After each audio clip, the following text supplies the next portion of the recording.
is Frank Kos, Chef Frank Kos. We're going to call him Scuba Diver Frank Kos. This is a long one, boys and girls. This one's like over 2 hours. And there's a little bit of editing even because the camera kept shutting off. So that's why I wanted to let you know that if you kind of hear it skip a little bit, it's because we just didn't get that part of the conversation. The camera shut off.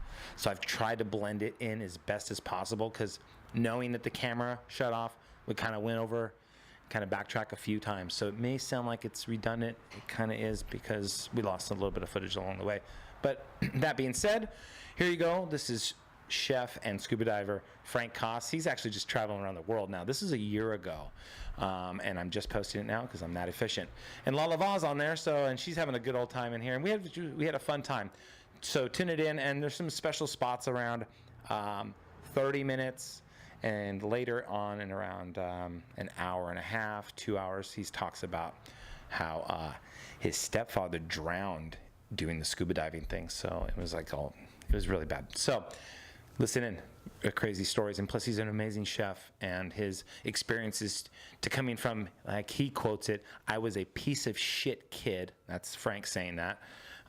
To becoming a chef and working his way through Orange County restaurants that are very renowned. All right, guys, have a good one and enjoy this. Bye-bye. Okay, so I think I'm gonna just leave these off just because I can't hear myself, but you guys can hear me, right? Yeah. Is that good? Is that okay? Are you okay with it? I mean, if you guys want to take yours off too, we can do that. Can you hear though?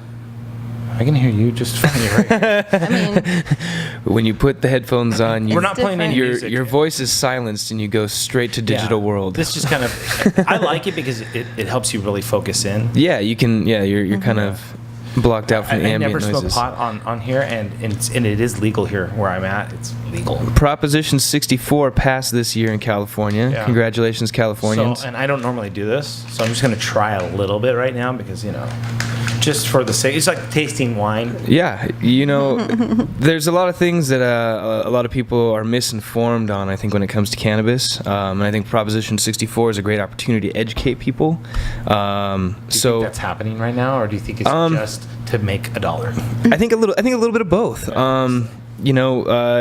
There's at least in my field of work, I try and educate people because I feel it's important.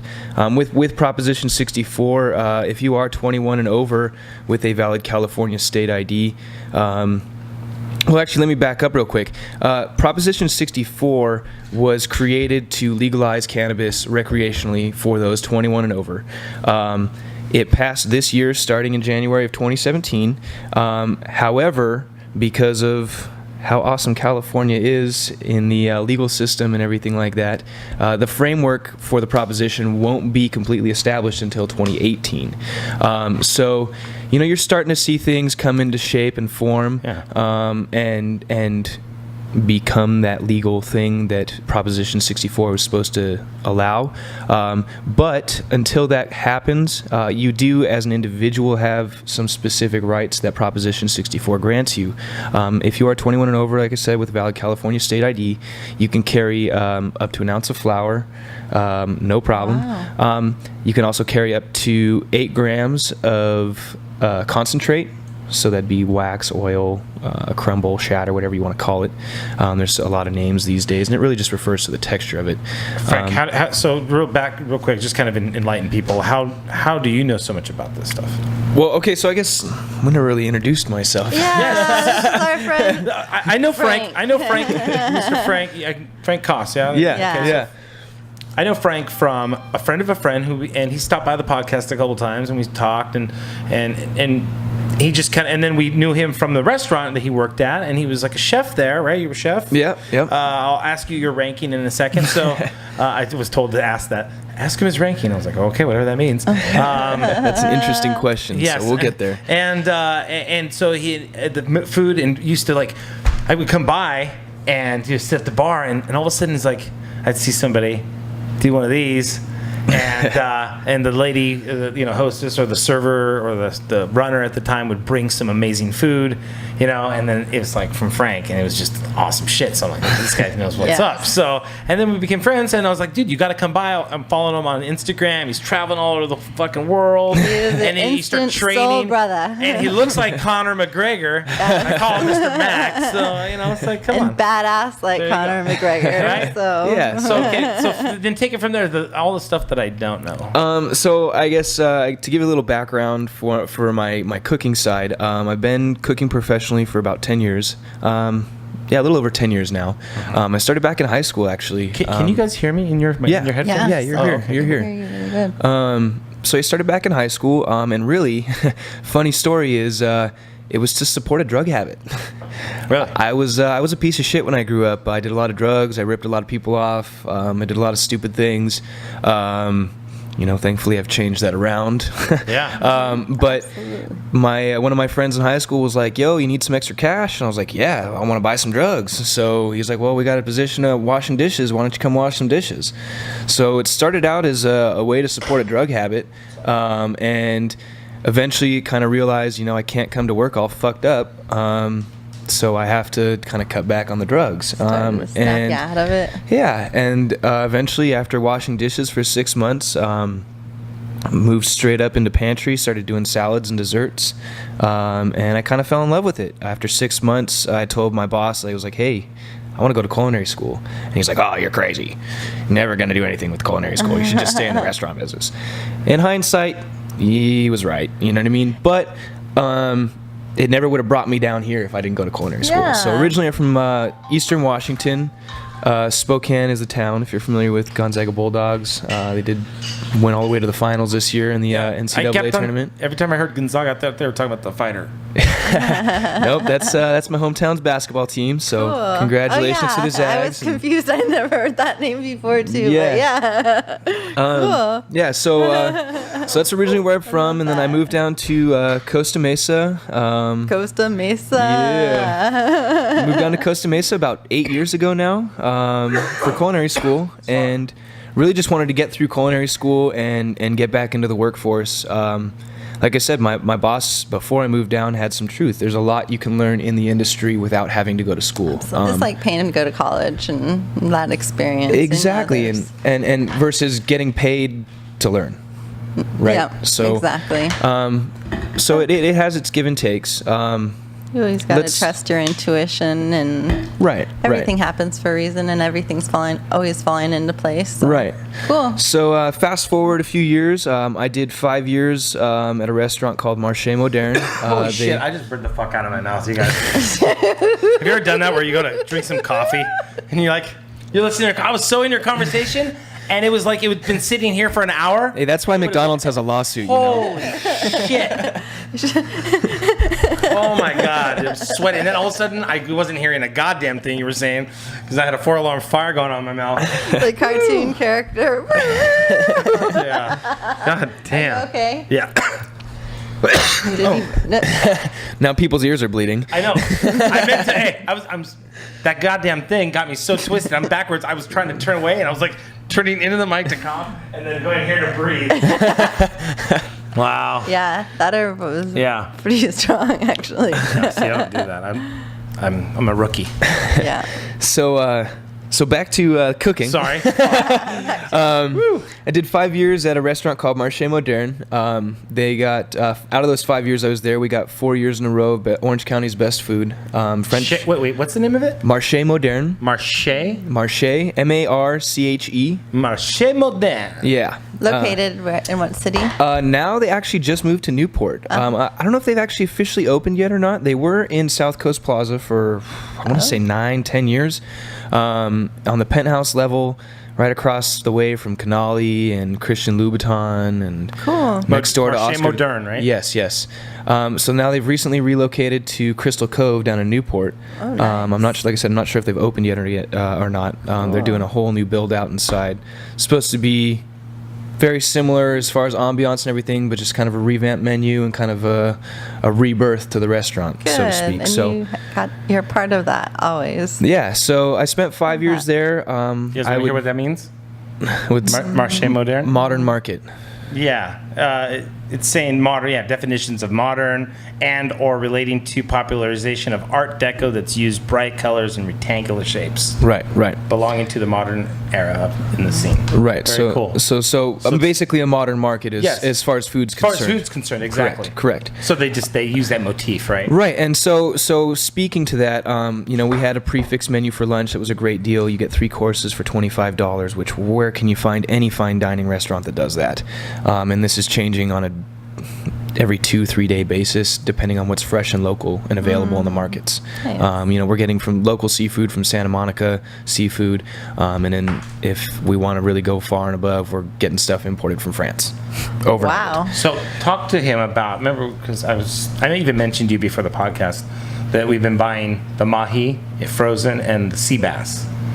And I basically said, listen, you guys have this there's a And you said from Costco, right? If I remember correctly. Costco, So for anybody out there that's listening, Costco has amazing food. Amazing food. If you can shop at Costco for your food, I highly recommend it. Anyway, continue. Yeah. there is some bomb stuff that comes out. The quality is great. Yeah. Kirkland brand They're good stuff. They does most of their stuff's quality. really good. Yeah, and here's a quick little fact. If you're into Grey Goose vodka, their distillery is the same distillery that does Kirkland brand vodka. Yeah. So if you don't want to pay It's the all name, high-end if you don't shit. want to pay the name for Grey Goose, just go buy some Kirkland. It's the same stuff. Because There you basically this is what's happening. It's not a Costco business that's running. They have relationships with other businesses. Correct. And they go, okay, like microbreweries. For a while, dude, they were having for $19.99 you can get a 36-pack of beer. Me and Oles would fill that Rockstar thing up right there with all these beers and Good pound old them like in days. 2 nights. Oh, gone. yeah. Those were the good 20 old bucks for 36 days. Costco's amazing. Worth Fucking it. kidding me? It was so Worth fun. it. Totally worth it. Okay, Anyway, so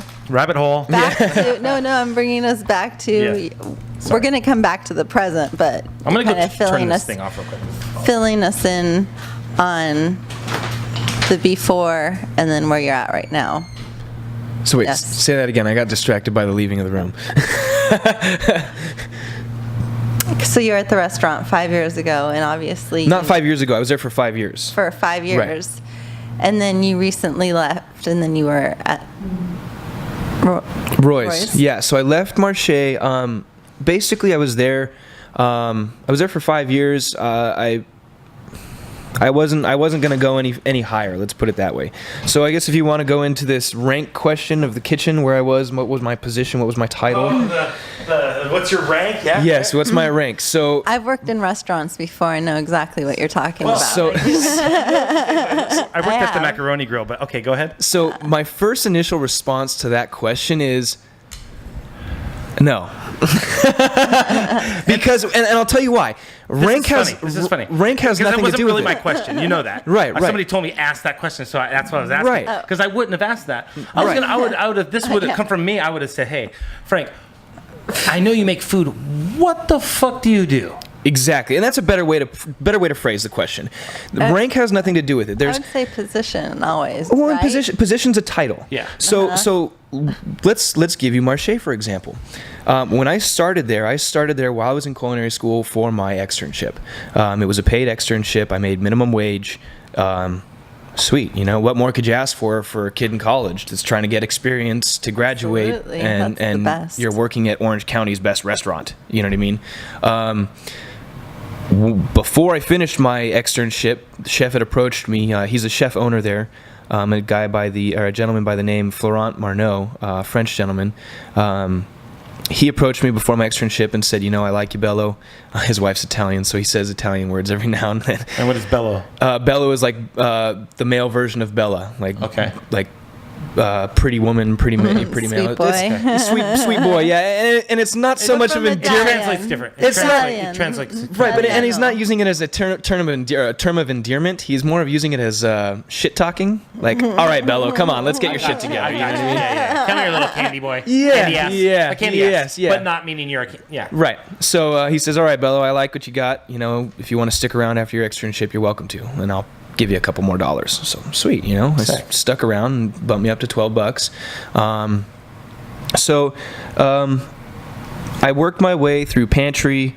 I was in pantry, and there was a period where I had left and moved up to Oregon for financial reasons, which didn't end up working out, and I ended up moving back and ended up coming back to Marché, to their pantry.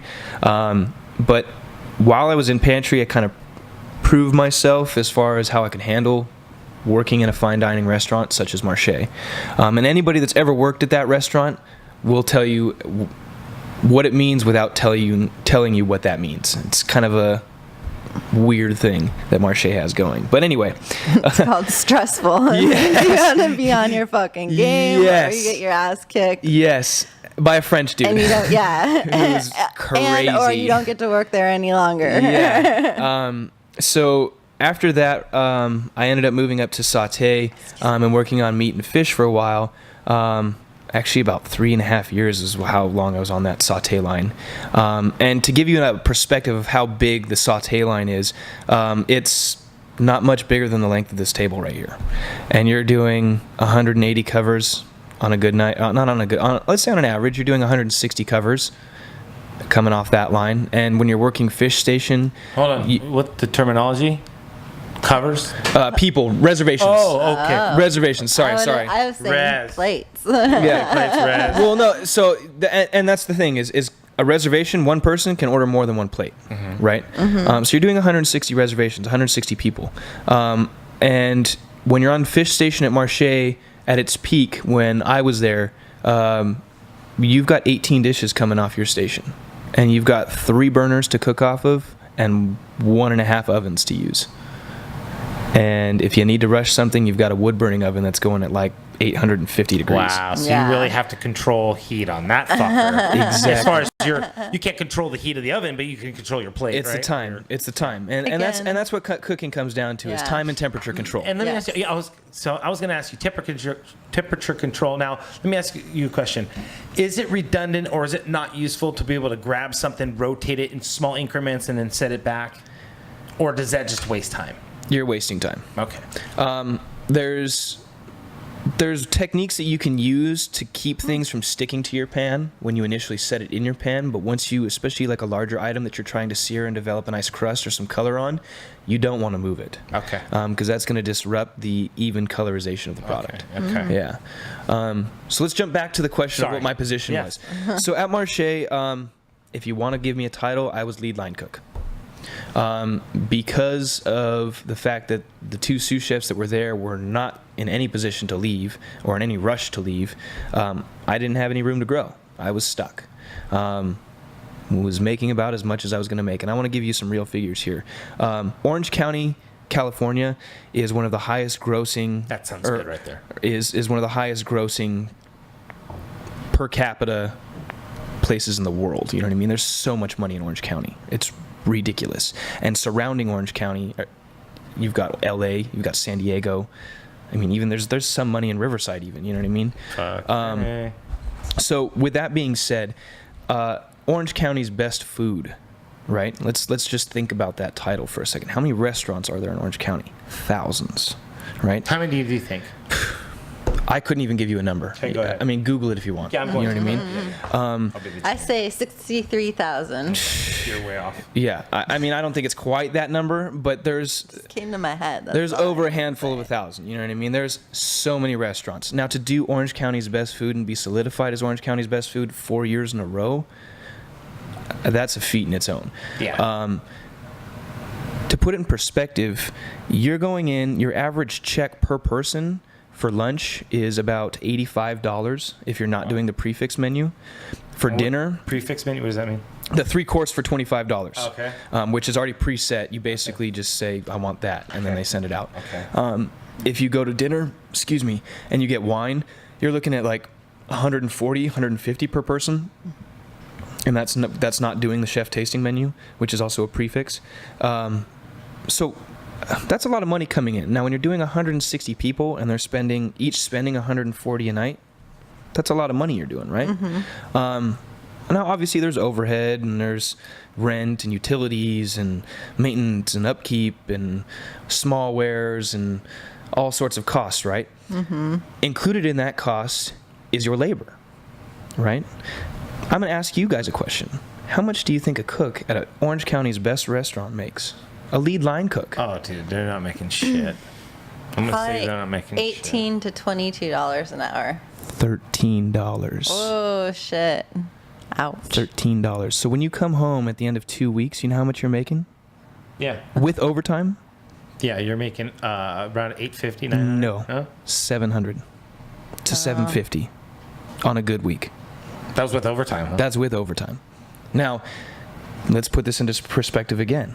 These are the people that are breaking their backs. They come in for a dinner shift. They come in at 2:30. If they need to be there earlier, they're there earlier, but they're not getting paid for it. They're also there all the way till they close, and the restaurant is clean from head to toe. Yeah. Okay? It's a tough job. And they're definitely. cooking nonstop from the second they walk through that door to the second they leave. Or, well, till the second they start cleaning before they leave. And they're doing all the cleaning too, right? The people that come in to serve you, that show up a half hour before dinner service and put on their aprons and straighten up some silverware and polish a couple glasses and take your order. And I'm not saying it's not a hard job. Yeah. It is a stressful job. have to deal with You the were public. you were a server, exactly. Yeah. So I'm not saying it's a hard job, but these people, at least at that establishment, they're good servers. Were walking away with what I was making in 2 weeks. They were walking away with in a night cash tips. Yeah. That's not including their credit tips. That's not Yes. including their paycheck. A night. They're Yes. walking away with $700, $800, Especially in $900. that kind of restaurant. That's just, yeah. And we don't get tipped out.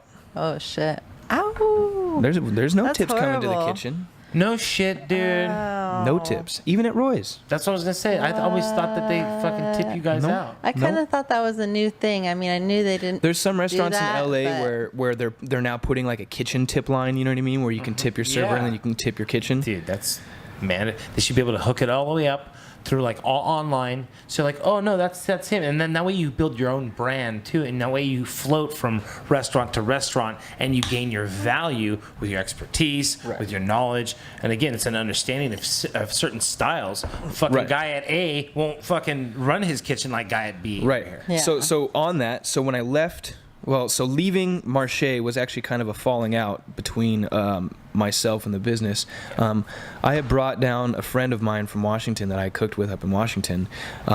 He was looking for a job. He was looking for a change of scenery. So I brought him down and was like, hey, man, come work at this badass restaurant. You know what I mean? Hooked him up with a job. I just told you how much we're making at his lead line cooks, and now imagine you're just coming down as a brand new pantry cook. You know, you're making minimum wage $11 an hour, which I mean, 13 isn't much more, but still, that's a big difference. You know what I mean? I'll give you an example. I heard Joe Rogan talking about, this is what he said. He says, listen, if you're not paying your employee at least $15 an hour in California, you don't deserve to have a business. Oh, it's for real. And I was paying makes- Angel. I was paying Angel 13. But granted, I'm fucking teaching Angel a whole lot about like a certain thing that my family Right. does. That's an intellectual property. Right. But I was still paying him $13 an hour to do so, and being very lackadaisical with schedules. And I bought him tires. No, for and his it depends. car, and It I do that depends. shit. Like hook him up. Like, Yeah. here's a hundo at the end of the weekend. Like Quality always- of life. There was always a quality of life. Yes. Hooked him up. There was always. And that's what time I he always wanted to go, you that's know? what I always told people is like, look, I'll bust my ass for $13 an hour, but don't expect me to be there 6-7 days a week. Don't expect me to Yeah. work split shifts. Don't expect me to drop something last minute because you're in a bind. And Angel would still do all that for me. And I did too. But until a certain point, and I could see him getting frustrated. And I'm like, you know what? And I listened to that podcast, and literally, like, the fucking next week, I seen Angel, and I was like, listen, Angel, we're going to move it up to 15. So we went from $13 to $15 Yeah. an hour. So percentage-wise, he made a huge jump. And he's happy. Yeah, and he's stoked. Yeah. So and that was And the thing. still the perks are there. And that was the thing is my buddy was telling the chef like, hey, I need to pick up a second job because I need to make ends meet at least, you know. And he had an opportunity to go do security for dispensaries 2 days a week. It was Saturday, Sunday. The offer was in those 2 days worth of work, he'd make in cash what he would make in 2 weeks worth of work at the restaurant, 5 days a week. So 10 days worth of work. That's a great offer. You know what I mean? Absolutely. So he sent an email to the chef, a very nice email. I was even there to help him write it, saying, hey, you know, I'd like to adjust my availability so that I have Saturday and Sunday off so I can pick up this second job. Well, being the passive-aggressive French person that he is, he sends his junior sous chef to be the messenger boy, and the messenger boy basically tells him, you need to decide between us or the security job. Really? Yeah. Wow. So he says, well, I'm going to go with the security job because at least my availability is open where I can pick up another job and still make some more money on the side from that. Yeah. Plus, the person that was offering the job is somebody that we consider family. So he's like, well, are you just gonna quit then, or are you gonna do your 2 weeks? And his response was, well, I never wanted to quit in the first place, so of course I'll do my 2 weeks. I have more integrity than that. And Chef's response through the junior sous chef was, well, this is on a Friday. He says, well, you know what? Don't worry about it. Sunday's gonna be your last day. I was off on that Friday. I went in Saturday. I was not happy.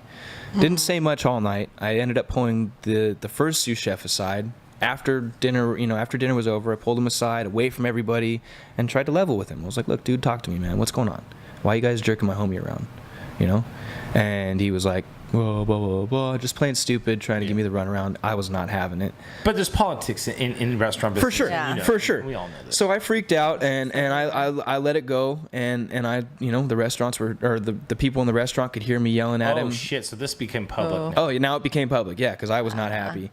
The manager came in, and she'd been there for a minute, but she was still new, and she definitely hadn't been there near as long as I had been there. Yeah. And so she tried to walk in and tried to tell me to calm down and try and figure out what's going on. And I basically turned around to her and I said, you need to walk out right now because you have no idea what's going on.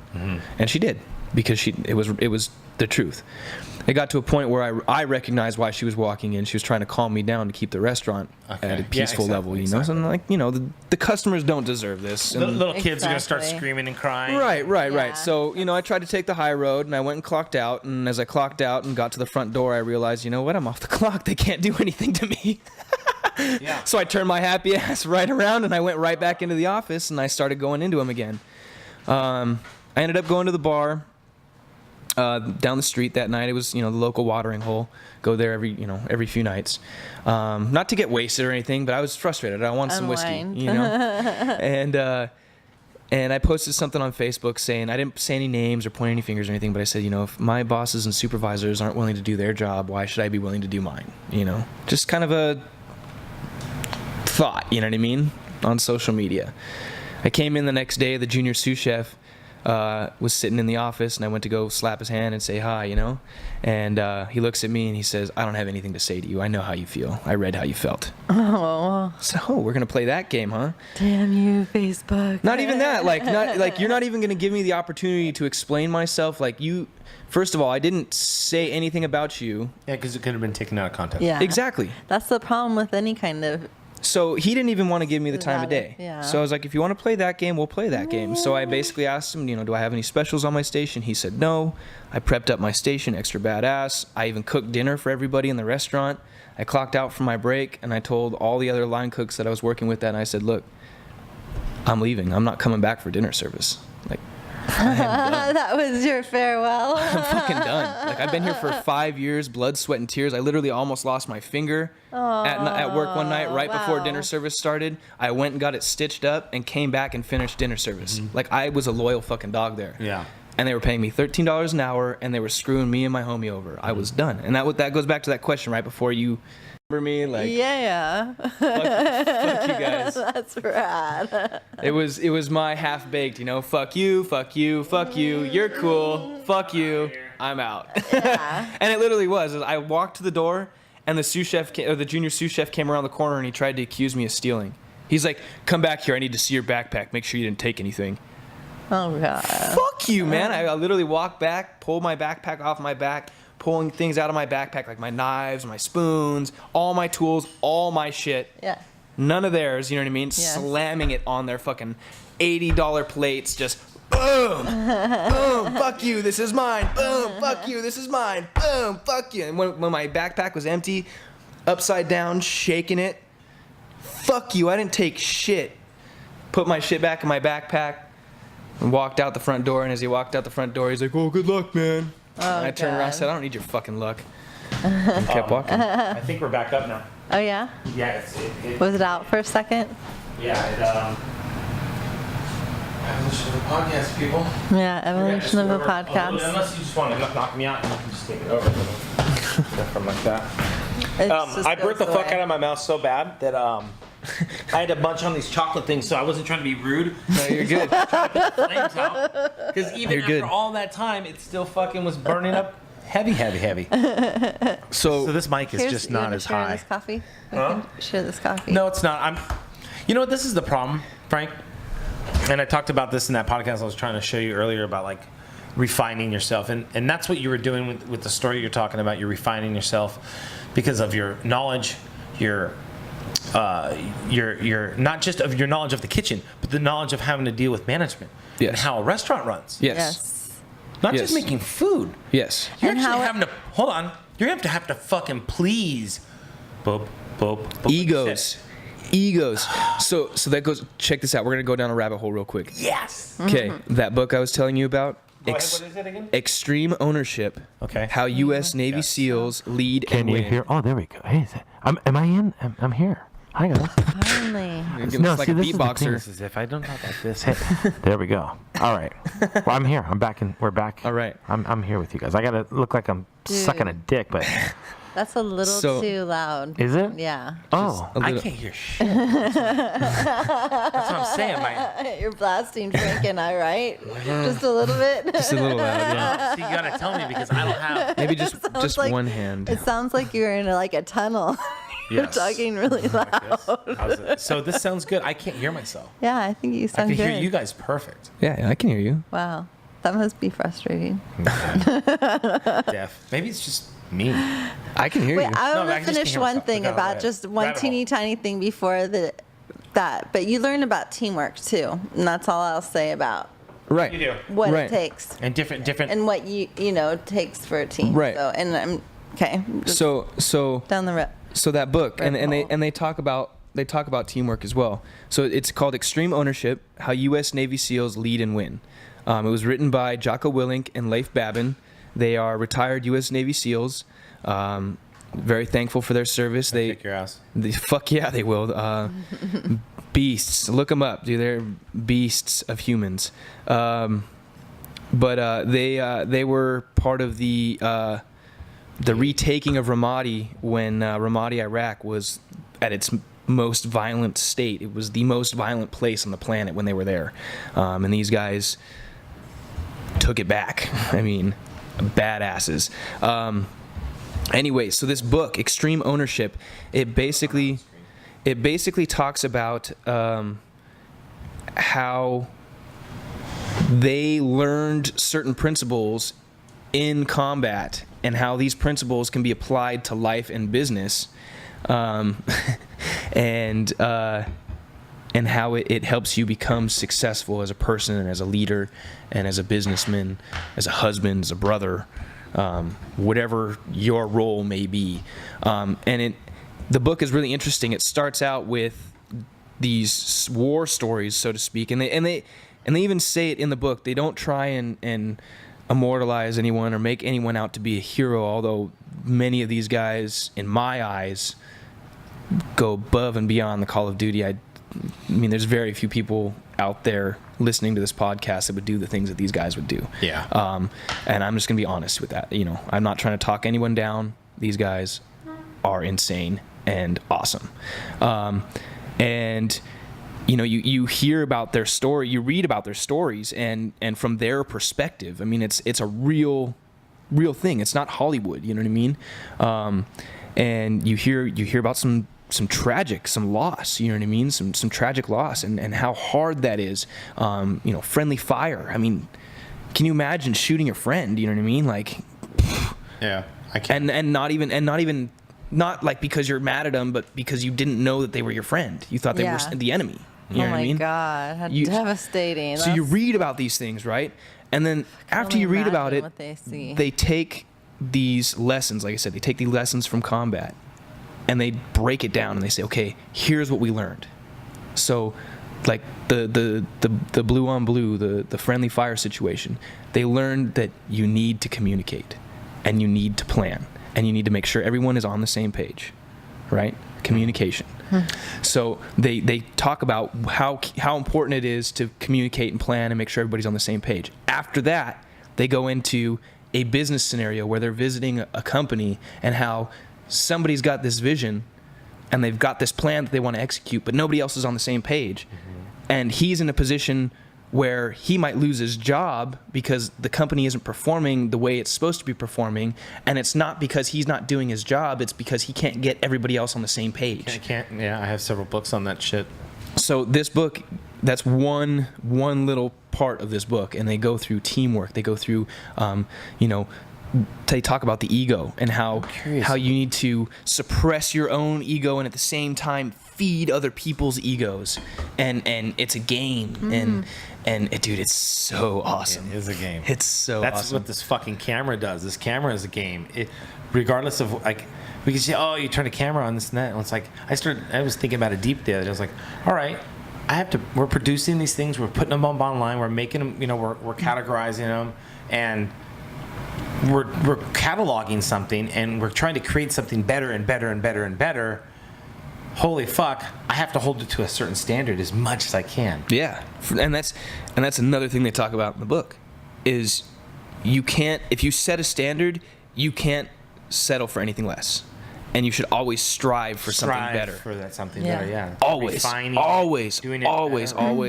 always. Searching for a better way. Yeah, I mean, anything, and but it there's goes. an adage of if it ain't broke, don't fuck Fix with it. or Right, whatever. right. But it talks about too that just because you might like, let's say you've been doing this podcast for 30 years and you know all this stuff about electronics and hooking up, microphones and wiring things and producing and editing and all this and that. And then all of a sudden I come in here, this is my first podcast ever, and I say, hey, have you ever thought about this? Who's to say my idea isn't credible?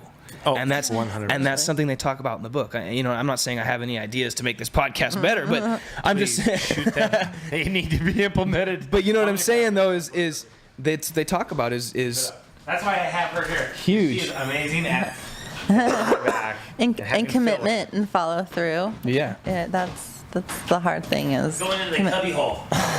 So I feel like we went down a rabbit hole and you're gonna bring us back to the surface. I am going to bring us back because I really, really, really want to know what you're up to now.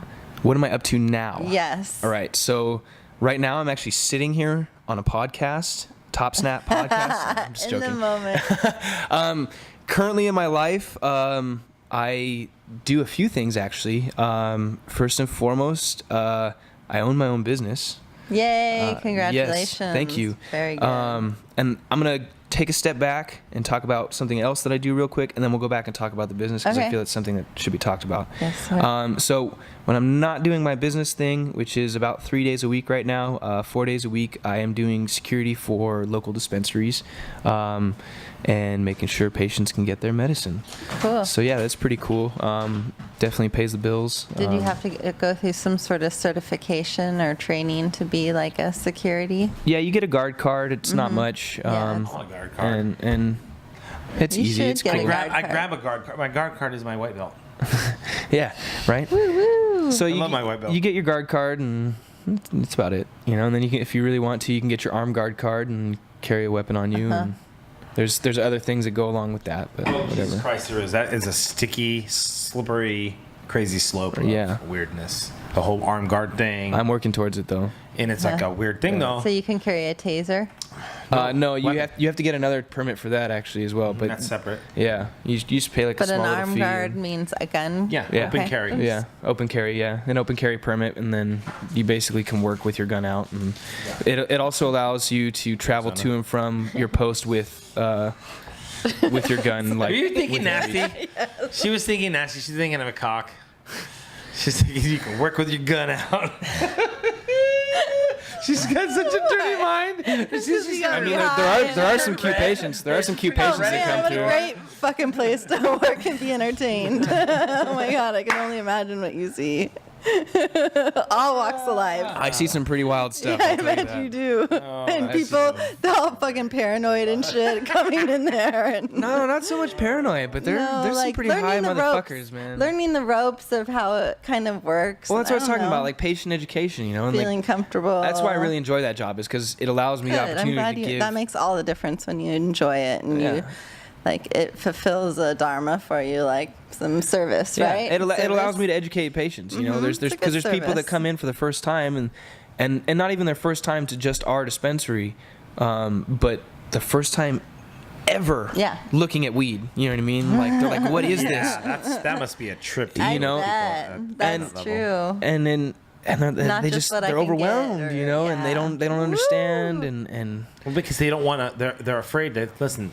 People have heard every story you can think of. People who have the listened. devil's lettuce. Well, yeah, the Devil's Lettuce. Oh man, I was really into it, bro. We went to this concert and we smoked a little bit before we went to the concert, but then we smoked some more at the fucking concert, bro. And I got paranoid and I freaked out and I jumped out of the car and I ended up having to get fucking a bus ride home and fuck that shit. I'm never getting high. Yeah. Or like Yeah. my dad. A bad How's this? experience. So this is right after it gets legalized. My little sister gives my dad an edible. Okay, my dad's not A gummy. My dad drinks some wine and that's it. My dad doesn't drink beer. He doesn't drink hard liquor.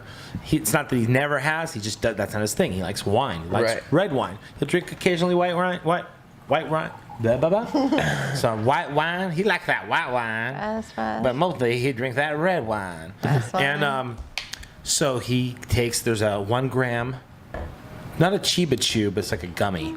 It's cut in. It's in like pre-dispensed in quarters, but a cushy punch kinda, I guess, or a doob cube. like a doob cube. All right, Gummy, I know cube. what a doob cube Gummy. is. It's Like I know exactly what a total doob is cube what, is. 100 gram? Is it 100 grams? 100 milligrams. 100 Yep. milligram. Yep.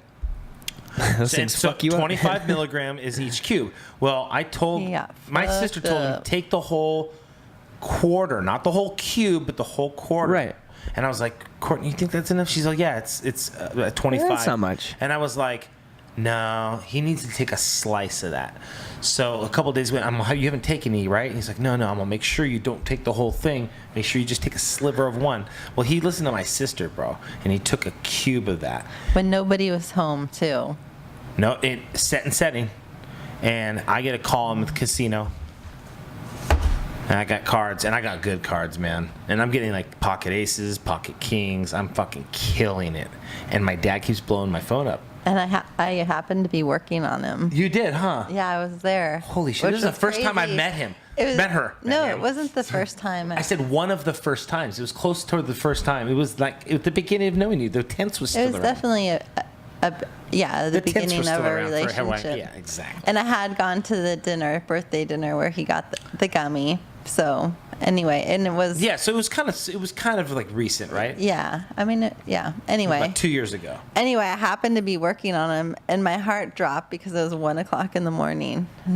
And I was Dad's like, in bed by like 8. yeah, and I was like, no, wait, I'm gonna chip out, and No. so he starts calling everybody. My dad's calling everybody in his phone, Right. 1:00 in the morning, 1:30 in the morning, thinking Flipping out. flipping out, saying that he's having an out-of-body experience. Thought he was and dying. Thought he was dying, and when I got there, it was. I hear Jay say, "Well, how much did you take?" And I knew immediately what was happening. And he was frying when I Immediately. got there. We roll up coming down my house. You haven't been to my house, and from the top of the street, there's rows of houses, and the very bottom is my house. Right. So all these houses see my house at the very end. Sorry if I'm yelling. I can't, No, you're good. You're You're good. good. and I can hear you guys good. You're really good. And there's my dad on the balcony at 1:30 in the morning with all the lights on in the entire house, windows open, pacing in his robe and underwear, boxers, on the phone, looking like a fucking kingpin drug dealer, Yeah. tweaking. Yeah. Yeah. That's awesome. So should we call the ambulance? I think I'm dying right now. Like this is when I'm there. And I break Yeah. out my camera and I got a little bit of it, dude, on camera. I didn't want to. I wasn't trying to. I'm not trying That to. mean? I wasn't trying to. That mean to get your No, dad on it's not. camera. It was documented because I was like, this is never going to happen again. Right, right. I got to get this a Yeah, level bit up. yeah.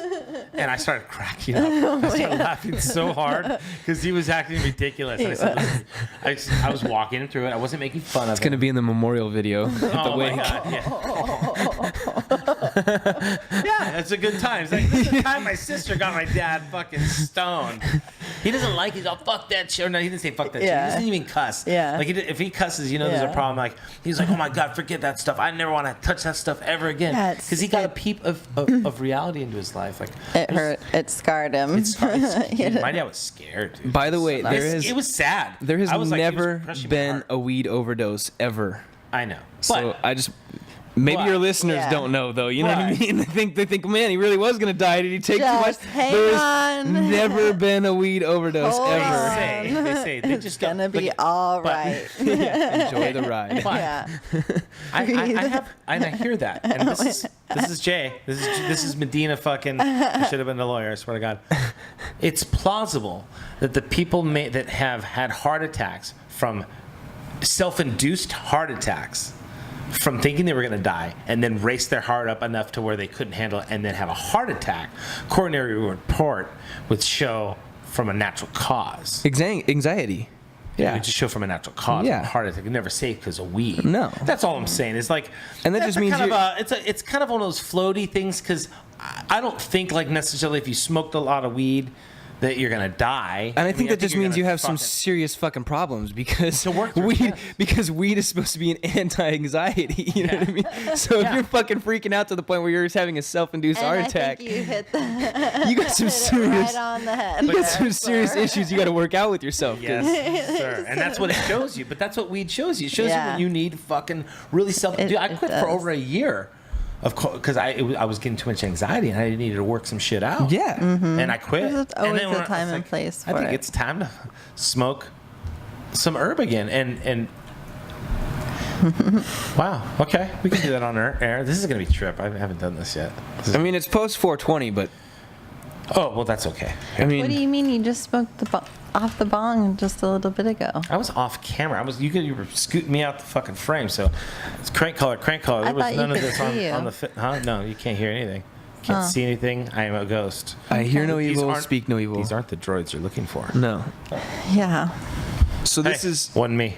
this is some LA Kush. And this is medical, correct? Well, I mean, for me, Correct. I have my recommendation. Yeah. Yes, so this is a medical. This is a medical. This yeah, is a medical. I checked into a medical procedure. dispensary. So this is a medical procedure that we're doing right now. Yeah, I checked into a Yes. medical dispensary to get my medication on 420 actually. Okay. Awesome dispensary, CHR, California Herbal Remedies, up in East LA. California Herbal Remedies. Yes. Up in the East Los. Yes. What a house. LA Kush. LA Kush. Los Angeles, man. They have amazing products. See his see the Kush, babe. See the I stitching do on there. see that. I'm Yeah. getting some hats done, and it's an Ooh. embroidery. And you know how they make that? It's like there's something underneath it, right? There's foam. Yeah. And they stick. So they do a first. They lay down thread, and then they put this foam under there by hand, and then the fucking thread goes over it again. And then they kind of rip it off. It kind of comes off, and then they hit it with a heat gun, and that It shrinks or whatever? Yeah, that thread's a rayon, I think, and it shrinks down and it forms tight around that. I'm That's getting my hats done right now. Getting my Ooh. logos, not for Topsnap. I wish. Did I get one? That's cool. It's for my soap business. Tight. But I had to put with my design. I had to put since 1971 because my logo is what the LRG logo is, Right. except for I have atoms floating around it. And I was here first, bitch. Since 1971, Yeah. incorporated. So suck a dick. Right. That's why I had to put that because it's like people can say, "Oh, you're biting on LRG." No, suck a dick. Since 71. What? Yeah. I think LRG is 91. Yeah. So Yeah. 20 years later. 20 years. Yeah. 2 decades, motherfucker. No, just kidding. I love LRG. I got a bunch of this shit. Yeah. Lifted Research Group. It's funny because I wear this shit because it has that plus signal, and So, yeah, they also. I just wanted to mention. I mean, you were asking about what I do now, right? Yes, sir. So, well, hold on. Can I add something before you even go there? yeah, yeah. Do you believe people have a stigma? Oh shit! I don't want to do that. I don't want to do that. The trash can. Yeah. It's moved. I moved it over there. Where? Over across the way, honey. Oh, can you? I can finish this, and you can put it in here if you don't mind. Yeah, let's do that. Sorry about that. Yeah, pardon, we weren't prepared. Technical difficulties here. Here you go, We'll here you shortly go. be back into the Topsnap podcast. Ooh, you might put it on your phone. Oops. Okay, so do you believe people have a stereotype or a stigma to them when they're known for doing some particular thing, and do you feel that you have that, A, and B, do you try to step out of that, or do you run with that where it can benefit you, and then you kind of like step out of it where you're kind of like, all right, it's not, that's, dude, I mean, I'm Frank, I'm not the chef guy all the fucking time. Yes. Okay. I mean, Because I know you. Can I be honest? yeah, no, My perception, and Yeah. I know you are faceted in all kinds of shit. That's why I invited you to come on here, because I Right. wanted to get to know you better. right. And why not document it too? Right. It's good for you, good for me. Both of us, yeah. Good for you. Good for me, right? About the pussy eating song, right? In Vietnam. All right, so, but the thing is like, at a point, I'm in my head, it's like, dude, you're a chef. You're Chef Kos, like, Right. for me. Right. So that's what we were talking about, is what do I do currently? So, I mean, besides from doing security for dispensaries, and help and educating patients on medicine and cannabis and things like that, I do own my own catering business, chefing business. Is that what I whatever- see on Instagram? Yeah, whatever you want to Takes call it. Yeah. pictures. He takes these Yeah. huge meals, pre-prepped meals. You call Yeah, it? so I do meal prep. It's a weekly subscription. Right now it's kind of in its infancy stages. So excuse me, I'm gonna take a hit real quick. Yes. This is this thing that Lauren, I've been trying to tell Lalava, like, this is your niche. You're good at this shit. You could do this, and you could help a lot of people, because she's a massage therapist. So it's like, you already have this connection. You're a vegetarian, pescatarian, so you Right. already have even more. You already got that connection with that kind of like that demographic, so to speak. I don't know. Something to supplement. She's looking for supplemental. Right. So it's a weekly subscription.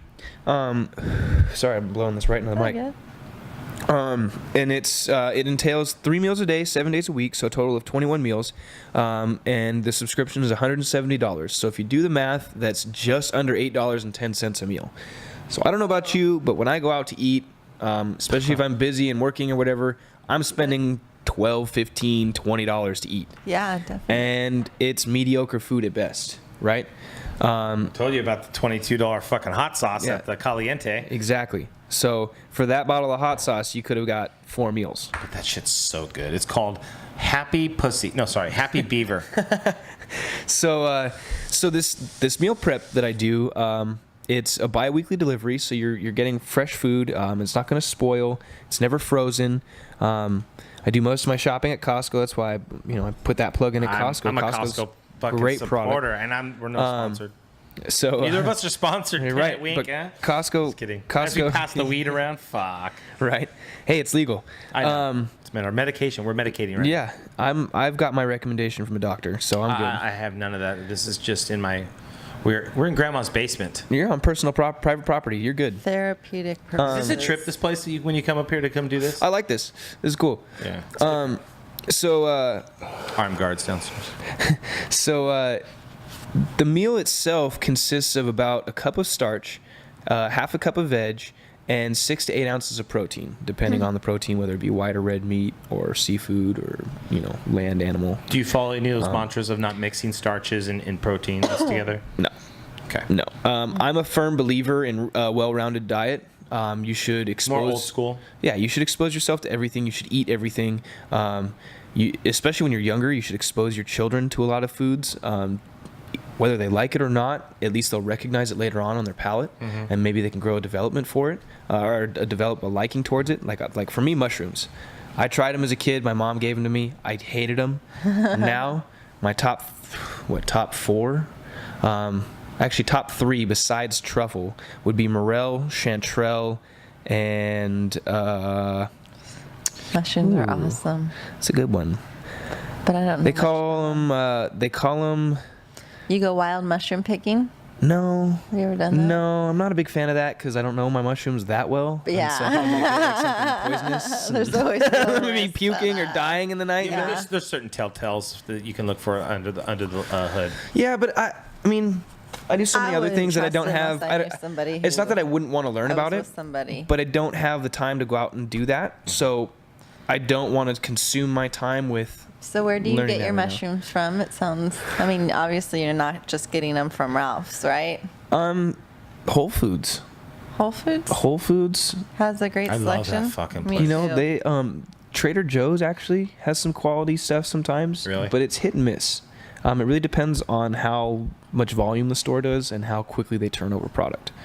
because sometimes it can just be sitting on the shelf for a while. They don't have the fancy mushrooms like the chantels and stuff though, right? They just No, have, like but cremini they and do white. have some stuff that is Because I kind of normally do get my off the wall. mushrooms from Trader Joe's, but But Whole Foods definitely has some quality stuff. I mean, it's a little on the pricey side, but whatever. Yeah, but it's so good. are Yeah. you good? Would you like Yeah. more? I would take some, yeah. Or I'm gonna go full tilt. Well, I pounded some alcohol earlier. I have a drug addiction. I'm gonna say it on camera. My first drug that I'm most addicted to is sugar, and I have a problem with it, like serious. That is a problem. I'm like not fucking around. No, and it really is a Literally, problem. I'm fucked up. Like some people have heroin or pills or alcohol, and those are all legitimate. Mine is sugar. Somebody's gonna say, "Fuck you." You can kick that, dude. I'm not fucking around. It's hard. It's tough. No, it's hard. It's in every. I try to be as conscious about my sugar intake as possible, but there literally is sugar in everything, and But you if know, you were really serious, that you craving though, It's yeah. and it's not so overpowering. much You the could sweetness because I substitute, don't like a though. lot of sweet. No, you totally can. So that's the. That's Have what you I've ever been heard of the doing. ketone diet? Yeah. Yes. Yes, or the ketogenic diet. Yeah. Yes, Yes. a friend was telling Yes. me some awesome recipes. And after a while, you that don't even she crave was it anymore. using. You lose your Actually, craving. 48 they hours to get on the substitute- diet. They substitute 48. monk fruit for the sweetener. So there's I still love like a sweet fruit. Fuck. See, that's the thing is I like fruit too. That's my biggest thing for sugar is Pineapple. fruit. Pineapple. thing with the Yes. That kind you keto, just slice into, and My- you just know it's Apples, gonna be so fucking sweet. Cherries. But a lot of the shit Yeah. that GMO shit lost all that. They're big, but they're not very bountiful. No. The Some of them. nutrition value on it is nasty. Lauren brings home fruit, and sometimes my dad does too. And bring it by the house and drop off some stuff and like who's this? Oh, this was George's fucking apple tree or your friend's grapefruit or whatever else. Oh yeah, tangerines, and they're so fucking Yes. sweet, and they're all different sizes. And not all the big ones are good, and not all the small ones are good, but they're all real good. And some are more sweet than yeah. others. There's Whereas nothing you like go, homegrown, like well-tended. most Yes. of the clementines The you best. get, if you go get them somewhere, like the Costco ones are beyond it. They're pretty fucking good. They're huge and they're good. Hey, and the kiwis that I got, they were on point, but they're the Yeah. size of goat balls. Yeah. You could spoon. They are What I was pretty doing, I was damn cutting them in big. half and taking a small teaspoon and rounding, and then setting them in there like little hors d'oeuvres. Yeah. Like here you go, and you just scoop this huge piece of kiwi ball. Put the whole thing in the mouth. Yeah, just fucking suck on it like it's a goat nut. It's delicious. So on She liked them goat nuts. Daddy, bring home more goat nuts. on a side note from goat nuts, Back to when I went to go visit Kyo's, you were talking about my travels and shit. what? Yeah. So Hey. Rolls with Oles was he used to be my little cohort on the aw, we miss him here. You can he used to find be on the him podcast on- and he went back to Hawaii about last July. Yes. And then it was funny because right when he went back, Mr. Kos, A couple months later. couple months later, yeah. Frank was out there fucking just living the high life. Dude, For how long? So let's backtrack a little yeah. bit. Yes. Let's backtrack a little bit. Yeah, So yeah, what yeah. really got me onto the whole cannabis thing was last year I had the opportunity to completely leave the kitchen. Back up for a second. Completely leave the After kitchen. being in the kitchen for how many years? For 10 years. So Oh, the gentleman that asked what my position was. Keep going, keep the going, highest position that I got was. You're good. The highest position I got was line cook. Like that's if you want to be title, that's my title was line cook. There is some other stories if we go down that rabbit hole. All right, you're good. Spittle it out. Sick. Look at that. Smoke break. All right, so I had the opportunity to leave the kitchen because I got denied. The word is shafted, really. I got shafted on another promotion for sous chef. So I was really upset with just the kitchen life in general. So I had an opportunity to leave and go grow some weed up in Northern California. Yeah, actually from where it all started, not where it all started, but where the area where it all started, Trinity County, part of the Emerald Triangle, which is Mendocino County, Humboldt County, and Trinity County. That's the Emerald Triangle. Just great, perfect natural environment for growing great weed. We were there for 6 months, 6.5 months, and we did about 850 pounds. Oh. I mean, we grew some weed. Wow. Yeah. Holy shit. Damn. Yeah. So right before we harvested, though, my boss goes, "Hey, you know, we got a." We were harvesting already, but right before the main harvest, my boss goes, "Hey, we got about a week before the harvest happens. If you want some time off, because I'd been there for 4 months and I'd only taken 2 days off, and I'm working every day straight, anywhere from like 12 to 18, 20 hours a day. Hey, what do you got in that fucking joint, dude? Because I'm high as fucking giraffe pussy right now. LA Kush. Jeez. That's it. Yeah. I'm sorry. Go ahead. So, my boss goes, if you want to take a week, now's your time. So, up there, it's all cash, all that, blah, blah, blah. So, I had some money. I wanted to get the fuck out. I was talking to some people. I was like, I'm thinking Michigan, and never really been like to the Midwest and like actually hung out. I've flown through Chicago. I've flown through Detroit, but I never like hung out in Chicago or Detroit. So I was thinking I kind of want to go hang out in Chicago and Detroit and check it out. September, it's getting kind of cold, getting kind of nasty. Everybody I was working with was like, "You're fucking crazy, dude. Why would you go the fuck there?" I was like, well, It's actually not a bad time of year to go. no, yeah. Can you put that Yeah. just a little bit closer? You're in This? Yeah, you can just Yeah. Just because it'll be like that zone where it sounds, Yeah. Because it sounds almost like you're in a hallway. From Yeah. Here. No, When I you're do good. only You're when good. I do production. No, you're I good. get You're good. past that. You're good. So, Yeah, just like that. Just like that, baby. Keep it going, baby. so he gave me a week off, and I decided I was gonna go to Maui. Fuck it. Cool. I went when I was like, Should I I don't know. bury it? Yeah, you're good. I went when I was like 12 or something like that with my mom and my stepdad, and it was cool. It was awesome, but I was young. Yeah. It was with my parents. Yeah, Like, I had the same experience and I Yeah. haven't been back since. so I wanted to go and check it out. You know what I mean? Check it out. Yeah. Check it out. So I went, and it was fucking awesome. First of all, I got a package through one of the travel sites. Great deal. Got my own like 1-bedroom condo basically to myself for the week. What? Yeah. A condo where? On Kaanapali Beach, facing the ocean. Wait, this is in Maui. Oh, Maui. In Maui, yeah. This is when? I'm sorry. I'm gonna go back and listen to everything. You No, know you're that, good. right? You're good. Yeah. Because I don't hear half the shit when I talk. I swear to God, I go back and listen to every podcast because I want to be intrigued about what you Yeah. say. And it's not that I am not right now. Right. Is the fucking camera still rolling? Yeah, you got other Fucking things to joints worry burn about. down the place. Yeah. But I'm listening. The- So Yeah. Kaanapali's on. Kaanapali is The joint's like going over there. north. No, Kaanapali. I'm trying to think about the map.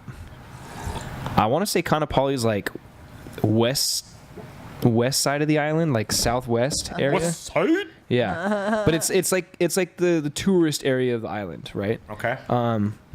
So it's still pretty. I mean, it's Hawaii. Don't get me wrong, but it's still. More traveled. Yeah. There's Touristy. people. Yeah, it's not like. Say no more. Oh, guys, what are you doing here? I'll give you one false crack. You know what I mean? Like, cracking. I can't even speak pigeon. Yeah, but no, you're doing good. you know what I mean? Like it's, Not but it's bad at all, it's sir. not like that. You know Come what I over, mean? we'll practice. Also, I love it. I love pigeon. I love Oh, it's hilarious. All the time. So $1? yeah. Oh, guys. So it was badass. It was super relaxing. Just, I mean, like I said, I've been working my fucking you caught ass up off. with yourself. Got to Yes, catch up with yourself. yes. And then the first day I was there, I won a ticket to go see. Sweet. I won a ticket to go see like a Circus Soleil type show about like Polynesian culture and like the development of Cool. Hawaii and stuff. So A it was little badass, culture. free. Culture. Yeah, and I the older I get, the more I'm intrigued about culture, which is one of the main reasons why I want to go to Yes. Southeast Asia. Yes, I would like and to like go there backpack, not just tourize, but Yeah. backpack. Good to go. Really I wanted Yeah. to, but I just want to go to Thailand for 10 days and start with Yeah. that. Yeah. Get my feet wet. I want to do it like a massage course there. That'd be but dope. Yeah. That'd be Sorry, I dope. didn't. You're good. Jump off course back to. So Hawaii. So then I hit Keola up. I was like, "Yo, Keola, I'm in Maui. Like, what the fuck you doing, bro?" And he's like, "Hey, fucking, I'm working, but I got Sunday, Monday off. If you're not busy, let's do it. Well, so I was there. I was in Maui. I was like, oh, I kind of want to get scuba certified. So, because I was trying to go to Southeast Asia. Long story short, I didn't go. Unfortunately, I'm still gonna go, but not yet. But I wanted to go scuba dive over there. So I was like, fuck, I can get certified in Maui, and then I can just scuba dive all over Southeast Asia. It'd be fucking sick. You know what I mean? So Wow, that's a great little. didn't get a goal. chance to do that though because I was gonna go see Keola, and you can't like fly within 20, or you can't dive and fly within 24 hours of each other because Really? of pressure. Yeah, because of pressure change. Okay. So that didn't happen, but I ended up going over to Kauai for like a night. It was I flew over the morning of Sunday, got there like midday Sunday, hung out with Keola all through, like the evening and whatever. We went to his buddy's house. I don't know if you've ever met a little dude he goes by the name Jap, little Japanese dude. Oh, I don't know Jap. I mean, I've met Jap once, but I don't know. Yeah, But so yeah, I've met, super cool dude. I don't know if it was his house or like his buddy's house or whatever. But if you search like 100 things to do in Maui, there's this hike that's on there. This guy wrote this blog on Maui or Kauai. Sorry, he wrote a blog about 100 things to do in Kauai. The Poly Trail. And there's this trail. The Poly Trail, yeah. Yeah, and it's literally right in his backyard. Did Keola go? Whoa. Yeah. Did you guys go? Yeah. So Because listen, hold on. We had a podcast about him going. He's like, bro, I have not gone on the Poly Trail, and I've lived there my whole life. Oh, good. Bro, so you want to hear the experience? Yes! Okay. So I This is land. awesome. So I land in Kauai. So before I even go, my homie that brought me up to grow up in Northern California. Well, it's my homie's dad. His wife is Filipino. Her dad is from the Philippines, has fucking roosters in the fucking back of the house. Like, yeah. big into chicken fighting, you know what I mean? So we're up there. I'm like, dude, I'm going to fucking Hawaii. And he's like, dude, chicken fights. You know what I mean? So I told him, I was like, dude, I'm going to Kauai. And he's like, bro, there's chickens everywhere. Bring one back. And he's joking with me, obviously. So I get there. Literally, when I get off the plane, there's fucking chickens. Yeah, there's chickens all Everywhere, over. all over Kauai. So, What's the airport right there? Lanai? Yes. Lanai Airport. Yeah. So I get out of the airport, meet Keola. We cruise down like an old airport road down to the old like fishing dock, smoke a fucking joint. Badass. Super cool to see him and just like hang out in Kauai's in my second. Kauai. I'm going to die in Hawaii. Dude, Kauai's badass. I really want to go to Molokai though and check that out because that sounds fucking sick because it's stuck in like the 50s and 60s. Oh, that sounds so cool. Anyway,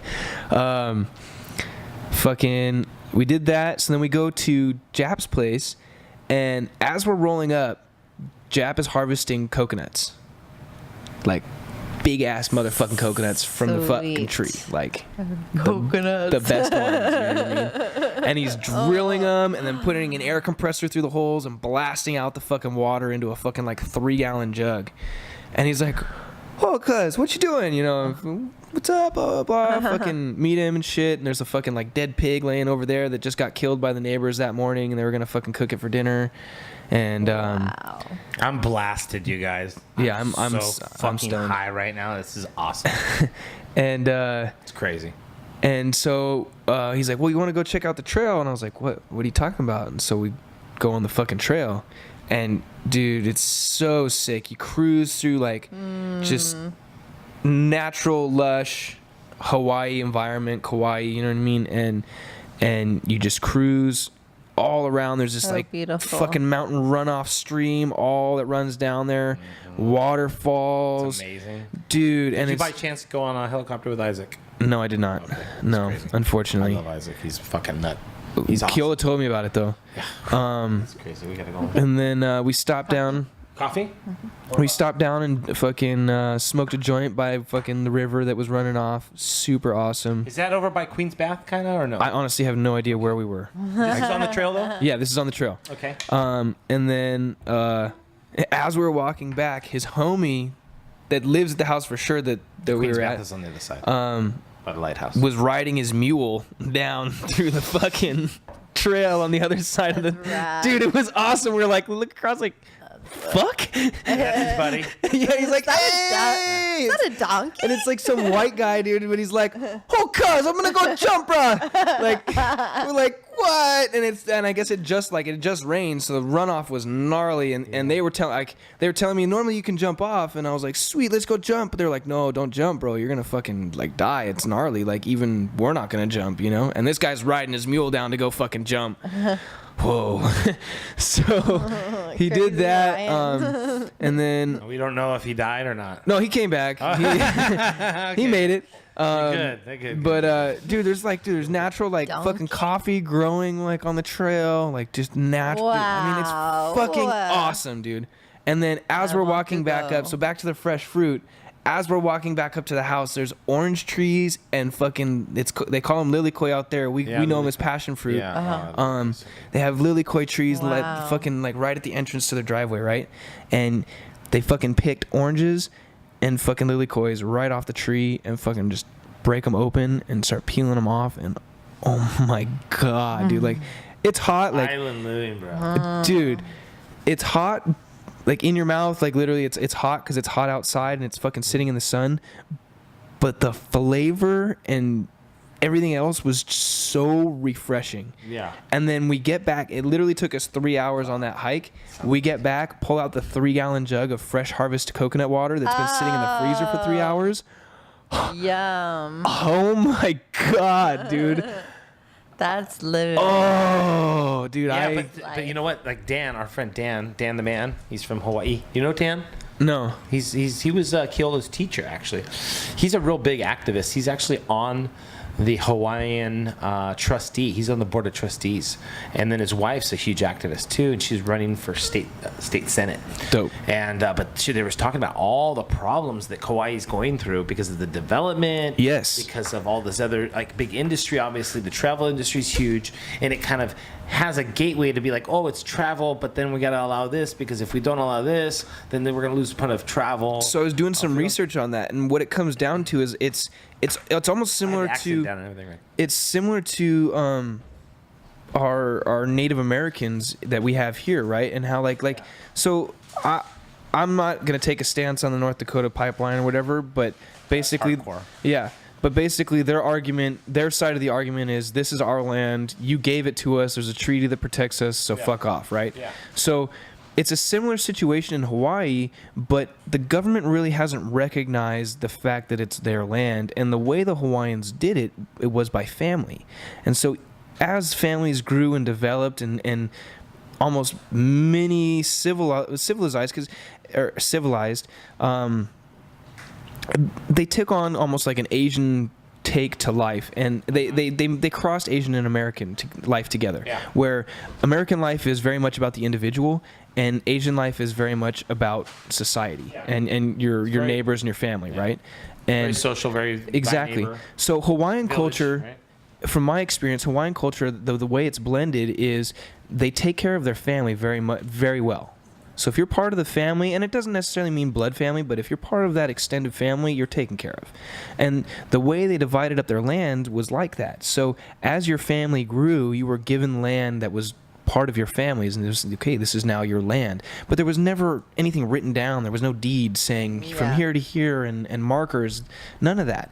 Now you've got these people. You're talking about big industry, tour, big Yeah. money. They come in. They say, "I want to buy this land," I see and dollar the government bills in their says, eyeballs. "Well, here's the price of the land. We'll sell it to you." Or even lease it. Yeah. 99-year lease. Right. But And these they destroy people, the shit out of it. but these people that own the land, that it's been their family's land for generations since Hawaii was civilized, is no longer their land simply because somebody came in and bought it Yeah, and because he's was going talking to about put the a dollar blood right. price on it. It's the blood right. Yeah, that's what Dan was talking about. Yeah, it's exactly the blood right, and it's like no, that's your family's like Yeah. That's what you're Legacy. saying. it's a respect thing. You know what I mean? Yeah. And to come in and say, well, I put money down on this spot, it's mine now. Yeah. Like that doesn't. Well, that's why, and that's where you get this respect thing with Howleys and Island. Correct. And you'll have a tiff Yeah. with some islands, bro. It doesn't matter how good It's Howley an you island, are. so there's your only enemy, so bro. much. No be friend. Yeah. So I got a sugar fix right. You know the weed just. Damn, dude, I take a pizza. Pop stickers. Dude, LA Kush, man. I'm telling you. Back to What's all that stuff you got where over there? he is at, because you're coming back to the food prep, right? Like you're Oh, meal prep. So weaving back to there. I don't know if I am or not. I'm stoned too. Since we're still, let's talk about some of those goodies you got over there. You were talking. So this is the LA Kush that we've been smoking. This is Dude, their what? packaging. Really? What? This is what it looks like in its jar. Check that out. That's Looks like a fucking I left the big nug. You're more than welcome to open it up, smoke it, not smoke it, but smell it and pull it out and check it So out. they're Can I marketing. smoke a little bit of this? That's what we've been smoking. But go for it. Can you? Unless you want to try this though. This is the Federal Reserve. So this just got tested in High Times magazine at 34.4%, Oh my God. and is listed as the strongest strain or the strongest weed in the world right now. Yeah. Can I try it out? Yeah, This- and it actually hasn't been unboxed yet, so shit. I'm gonna Is let this you. Is it unboxing? Yeah, I'm gonna let you break Oh, the seal. Well, then let me go put I'll put it in front of the camera. Yeah, do what you got to do. Pictures as But this is Federal Reserve from CHR, California Herbal Remedies, from East Los Angeles. It is, I believe that's a gram. I got it for free actually. I donated $200 on 420, and if you donated $200 or more, you got a little gift bag. Sweet. Yeah, so Oh, nice. so they gave me a little gram of that. I love little perks like that, like a little goodie bag. Yeah, yeah. Oh, that's awesome. So these guys, how I know these guys and stop by here and support these guys and everything like that. A good friend of mine, his fiance, soon to be wife, she has a big hand in that collective, and I don't do this stuff. she Okay. always hooks it up. Always Can hooks you it up. rewind just a second? Yeah. Okay, maybe I want to ask you a question off air. Yeah. All right. Okay. All right. Want me to pause it? Yeah. You want me to pause it real quick? Just. Well, I have to. Okay, check this out. Okay. After these messages, we'll be right back. Right back. Hold on. Hold that thought. Time out. Yeah. Right. Mhm. Right. And if you go up to like Washington State or Oregon State or out to Colorado, and obviously since it's been legal there for a while, everything's pre-packaged. My cousin actually lives up in Washington and grows out of Washington, and just started packaging his own product. Before they were selling it to other people to package it under their name, so it would be his product under somebody else's name. But now that he has his own brand, and that's exactly what you're talking about, is branding things. It's branding. Yeah. And that's huge, and that's really where you're going to see come in the next couple years is Absolutely. a huge change in the like industry. a freight train. Huge change. It's going to This be is the all. business part of my podcast. Yeah, This is it's everything's revolving like this, and anybody who's like in the old stage of like, well, they're talking about pot and da da da da. Yeah, we are. It's a huge staple in an economy, and whether it's being accounted for through a census or not, it's still there in the economy. Well, and like I said, it comes down to patient education. If you're in that old school mentality where, oh well, you're just a stoner, you have no benefit to society, and you just sit on the couch and play video games and eat. It's me. You know, I mean, I'm not gonna lie, I've been there, I've done that, but Hey, Jay, there's the veggies and stuff in there. If Yeah. you're hungry. Yeah, I am. I'm feeling all weird right now. Before you start putting some hot sauce I have on, some chocolate right on here. chocolate. chocolate hot sauce. Oh my gosh. Hot You chocolate? want some veggie? You want me to get the food? That for you? redefines hot chocolate right there. Do you want to take a break and eat or something? Or No. you want to keep on going? Keep on trucking. Okay. It's to ghost what pepper you're- sauce on a piece of coconut and dark chocolate, That's awesome. and it's got there's flames on my ass right now. You talked about having an ulcer earlier today, so Feel it burn. Dude, that shit's good. Dude. I love that shit. love it to burn my insides. Yeah, it's a good burn. It is. And drink some hot coffee after and wash it all Yeah. down. Ow! Yeah. Start howling Right? like a wolf. I love this weed. I haven't even smoked. I didn't even do the unboxing. Yeah. Done. So while you unbox that though, but patient education. Weed has. I mean, you say weed and it sounds so bad. Weed.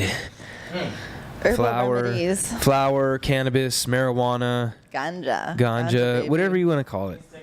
Whatever you want to fucking call it. It's all, I mean, I'm going to say it's all the same shit, and then there's going to be some hardcore, like, hippie dude. It's not all the same shit. Ganja's different than cannabis. Medicine. Yeah. That's dope. That's dope. Look at it, it's really Very ceremonial. it's really like look at it's like really serrated with flame serrated. Is it sharp, too? It's sharp. It's kind of dull because I've been using it for so long, but yeah, it's That's sick. I really want to buy some samurai swords. this, this is the biggest samurai sword you can get. Well, they used to through TSA. Not anymore. So there are a few different elements to cannabis. Obviously, there's THC, and that's what we're feeling now from the LA Kush, and what we're definitely about to feel from this Federal Reserve. THC is the psychoactive compound. That's what makes you high. It says Federal Reserve. It's all the box is stamped completely on the inside. It's really awesome. And it's like getting a little piece of jar, like a jam. Like this is jam from Knott's Berry Farm, and just a little bit of jam. What's it say there? No seal, no deal. It says Los Angeles Kush, no seal, no deal. This one too. And it's like it's got a hockey puck for like the Kings. It's a Kush with a plus sign. This one like too. the hat. Like the hat. This one too. Oh, like the hat, but it doesn't have the hockey puck on it. No. Look at that hockey puck. It's sick. Yeah. Play hockey on my like all the teenagers playing hockey on their desks, smoking Kush.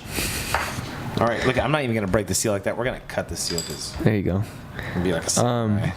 So beyond THC, you've got CBD and CBN, which are probably the two other most important compounds that we know of so far. CBN, I'm going to start there just because it's beneficial, don't get me wrong, but it's not the medicinal aspect that we're going to talk about here in a second. What? I didn't even fucking cut it. Yeah. I just peeled that shit, trying to keep it legit. So, Resell it as some swag. Oh, dude, look at bro. No seal, no deal. So CBN is what helps you sleep. So if you have insomnia or you just need to take a nap, CBN is the key. Is that like indicas have Yes. more CBN? Exactly. Okay. Indicas This are is like heavier in Christmas CBNs. right here. Like I can enjoy. It's like I know this gives them so much pleasure. So CBD, the one that is making the biggest breakthrough now with here's a grinder if you want to grind it up. Oh, So it's so smooth. I'm gonna be like, fucking, you kidding me? He likes his. He's his own This is gonna be certain a way. delicate fucking. I got my sword here. I'm like, I'm gonna make sushi out of this right now. So Sushi table. CBD is still fairly new. I mean, it's not fairly new. We've known about it, but the research that we're able to do on it with the Yeah. legalization and Yeah. the things that we're coming out And with, the the advanced, attention. exactly, the advanced scientific cool. finds that we can. It's The amazing. advanced treatment of colored people. So, I did. did you? Oh yeah. So, This was a black friend of mine. That's the advanced treatment of colored people. That's hilarious. That's the funniest thing. so what they found though is CBD is actually the thing that can reverse the growth of cancerous cells, stabilize Alzheimer's and Parkinson's and seizures related to autism. And maybe help like recreate telomeres somehow. Right? Yeah. What telomeres are, the little strand at the end of your DNA molecule, and your telomeres are basically your buffing agent, because once oxidation or any kind of virus get past the telomere and eat the telomere all the way up, it attacks the DNA molecule, and then that's when cancer starts to rapidly increase. Right. And So it feeds off the sugar in your body. Yeah, that helps Exactly. kill the telomeres. Yeah. Oh, for sure. Reduce them. for sure. That's why they said that span of every 7 years you have a molecule change or a cellular change. Right. Yeah. Right. And we've known about that for You have all millennia. the cells in your body. Our ancients have known that. You're talking about the CBD because my dad, he's on a sublingual spray. Right. And it's a 18-to-1 Yes. CBD to Yes. THC. And Hardcore, that's good. Yeah, and we've been giving it to him That's good. for he had neck pain, but now Yeah. now he did. Now the So- neck pain went away and he didn't go to the chiropractor. Yeah. So what they found is we are one of the few mammals on this planet, or few beings on this planet, I should say, that has CBD receptors all over our body. Wow. Huge. I knew in the brain, but I didn't. Yeah, it's all over our body. So that's why it's good for, joint pain, Everything. everything. Exactly. So if you have any sort of Imagine ailments, that. Is it a coincidence? a sore neck, a sore knee, all the way up to cancer, CBD is the way to go. I think I just came out with a new business thing I'm going to do. And by the way, pure CBD is not federally illegal. So it can be transported safely across state lines with no problem. Dude, I like that you know some of this shit, dude. Yeah, that's Yeah. cool. I didn't know the side of you. No, to because be I've heard it a honest with couple- you. I thought we'd Yeah. be talking like I love Frank, you're new. and I'm trusting him as much Yeah. as I know him. However, he just verified this. I've heard this already a couple different times now, so now I'm like, okay, this is edified. So Yeah. No, and All it's right. true. It's true. You can. different sources. Now they're checking It's out. in magazines. You And you they don't hide you it. put it in such an eloquent way where it's easy to follow along. Like sometimes you get blasted with Oh, there we information go. Hi, welcome to the podcast. about CBD stuff and Right. and it's too much too It's over. me. That's diarrhea of the mouth.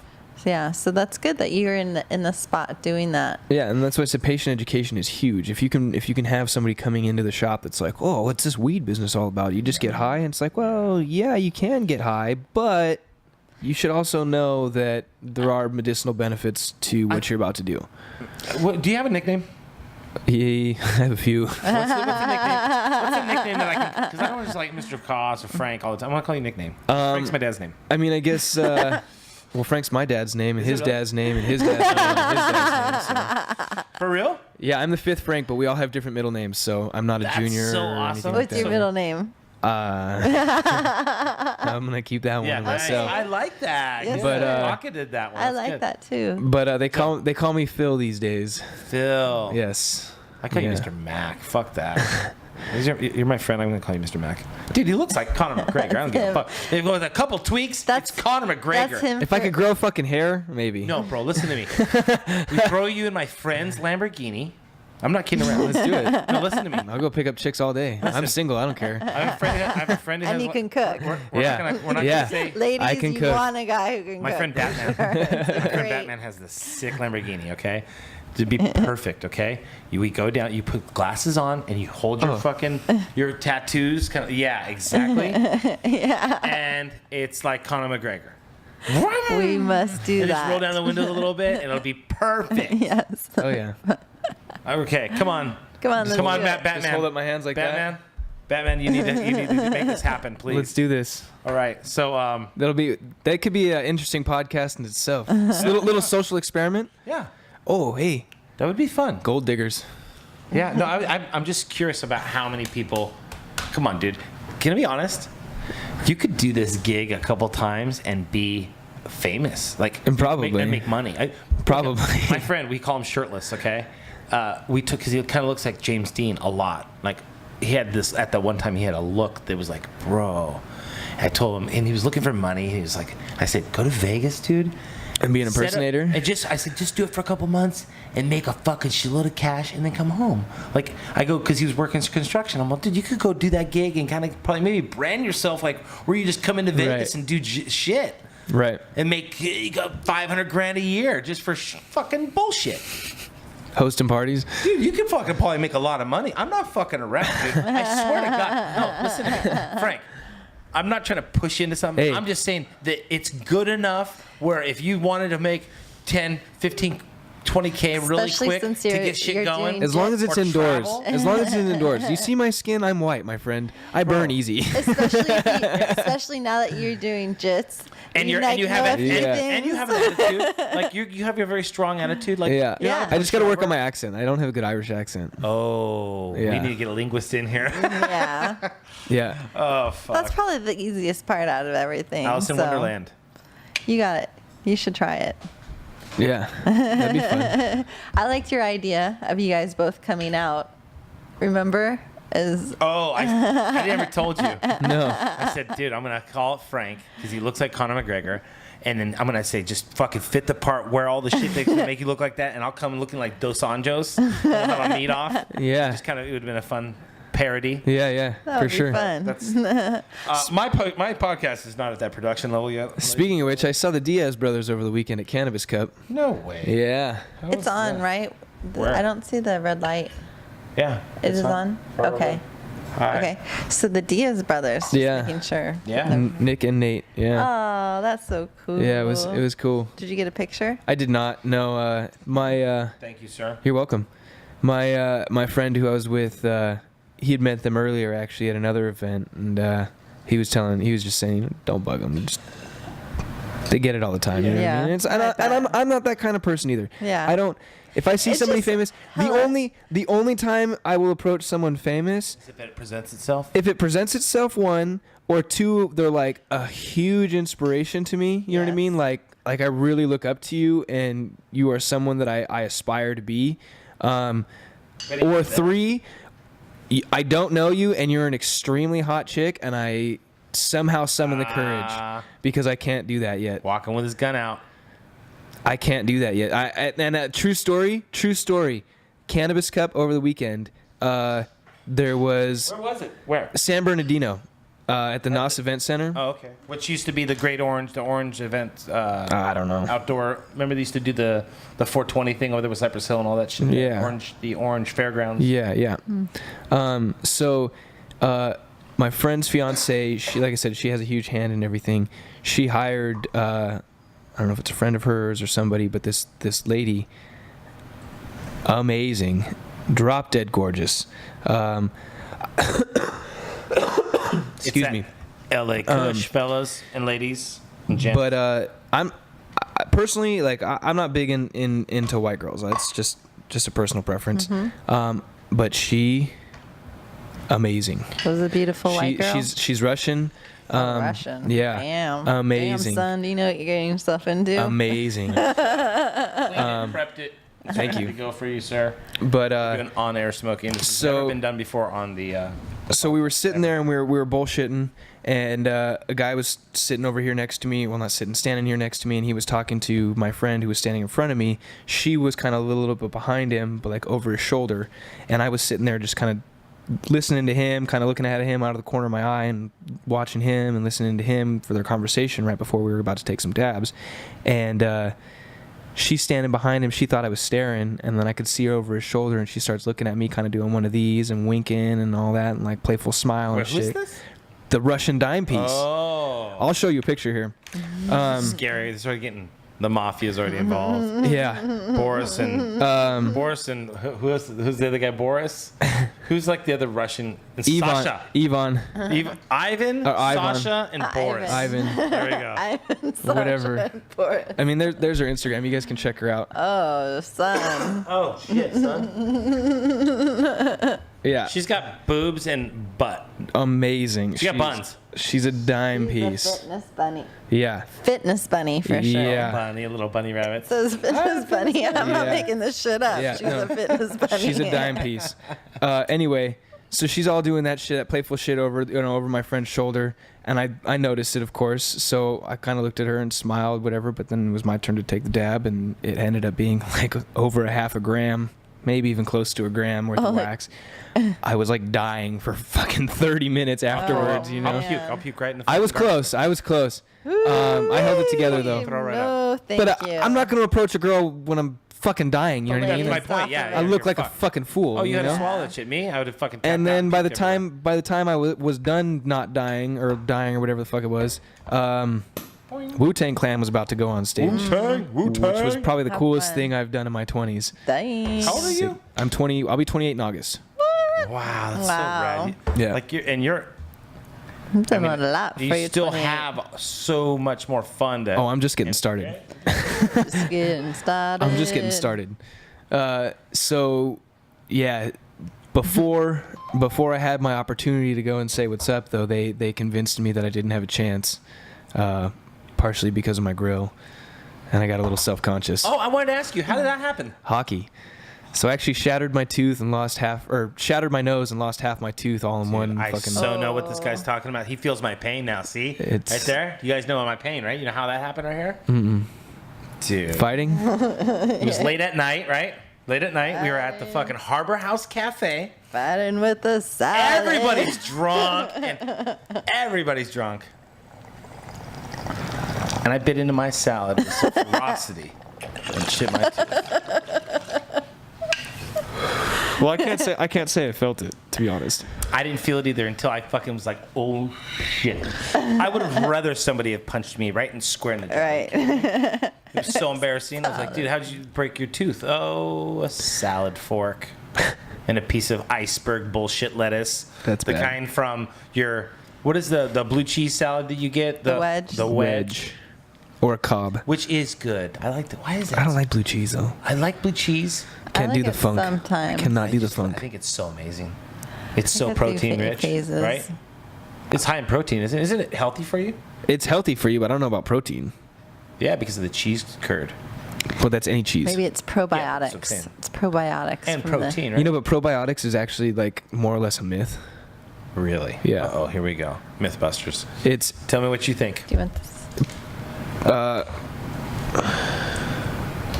And you mentioned something about something the other day, and I said, "You're talking about that?" And you said, "Yeah, I'll talk about anything." And I was like, "Oh, so I'm kind of interested if you're willing to talk about that, or if that was kind of like, what's that? you said you were about the hell." Because I said, "Hey, do you want beers?" No, I don't really drink, but we could smoke. And I was like, "All right, cool, we could smoke." And you're, "Well, yeah," and because I'm da da da da. And I was like, "Oh, well." Yeah, so I guess You we'll know? get there. So no, so it's kind of hockey related as well. Oh. And that's a really originally where that stems from. So I have a really fast metabolism. So back to the probiotics. Okay. Not a big thing. They don't really. It was all a ploy to get you to buy stuff. Don't worry about probiotics. If you're worried about your digestive tract, make it alkali based. Balance it out with alkali water and alkali source, any sort of alkali source. That's the best way to help your stomach and its But then digestion. probiotics do work if your stomach is upset or if you have digestive issues going on, right? Like immediately. Like I mean, you do have positive and negative bacteria. Like you have good bacteria and bad Correct, bacteria. but the issue from that comes from the amount of acid in your stomach. So if you can balance the But what amount about of in your small intestines? that comes from your stomach though. It's all a drain pipe. Yeah, but I mean, it is a membrane too, so it does Right. hold bacteria within those cracks and crevices. But that's what I'm saying is so if fecal leftovers. that's what I'm and all saying that. though. So if you can balance out your pH levels, it functions at a more efficient level. Okay. And those bad bacterias are kept at bay. Okay, so let me give you an example of why I kind of disagree with you. There was a thing, and this has to do with like the enzymes, and it has to do with bacteria that was growing in our carpet. We have dogs that keep on pissing in a certain area. But let me stop you there. This is different though. This is not digestion. This is talking to the mic a little bit. Oh, yeah, sorry. This is not digestion then. This is not an issue with your stomach. This is toxins that are being put into your stomach. Yeah, yes, exactly. But what I'm talking about is the bacteria, and sometimes you need to fight. So we get to the point like, so the dog's pissed in this area. They came and they put some stuff on. They cleaned the carpets. Da da da. And when they did that, this aroma of urine resonated through the house so heavy. Right. So what homeboy did downstairs, the carpet guy, he went back when he got this really expensive stuff, and he's like, "Listen, I got to spray this on, and I rake it in." So they went and they sprayed it on all of the carpet, and then they rake it in with this crazy like bristle brush to get down deep. And I said, "What does that do?" And he's like, "Well, it helps the there's bacteria, like a Right. positive bacteria that goes in and it helps eat the other bacteria, and they almost cancel each other out." Right. And then literally, dude, I came home from work and the house smelled like it put new carpet in, dude, and it tripped me the fuck out. Wasn't it a trip? Yeah. It was weird. Yeah. Right. Like what? But the that's- fuck? But it so- wasn't an odor cover up. You know? So that's the same thing with your stomach though. yeah, exactly. So bad probiotics farts and good farts. Right. So probiotics aren't going to change. Probiotics aren't going to. It's not that they don't help in digestion. They do help in digestion. I'm not going to say that they don't help in digestion. That's incorrect to say that they don't help in digestion. They make digestion more efficient. Let's put it that way.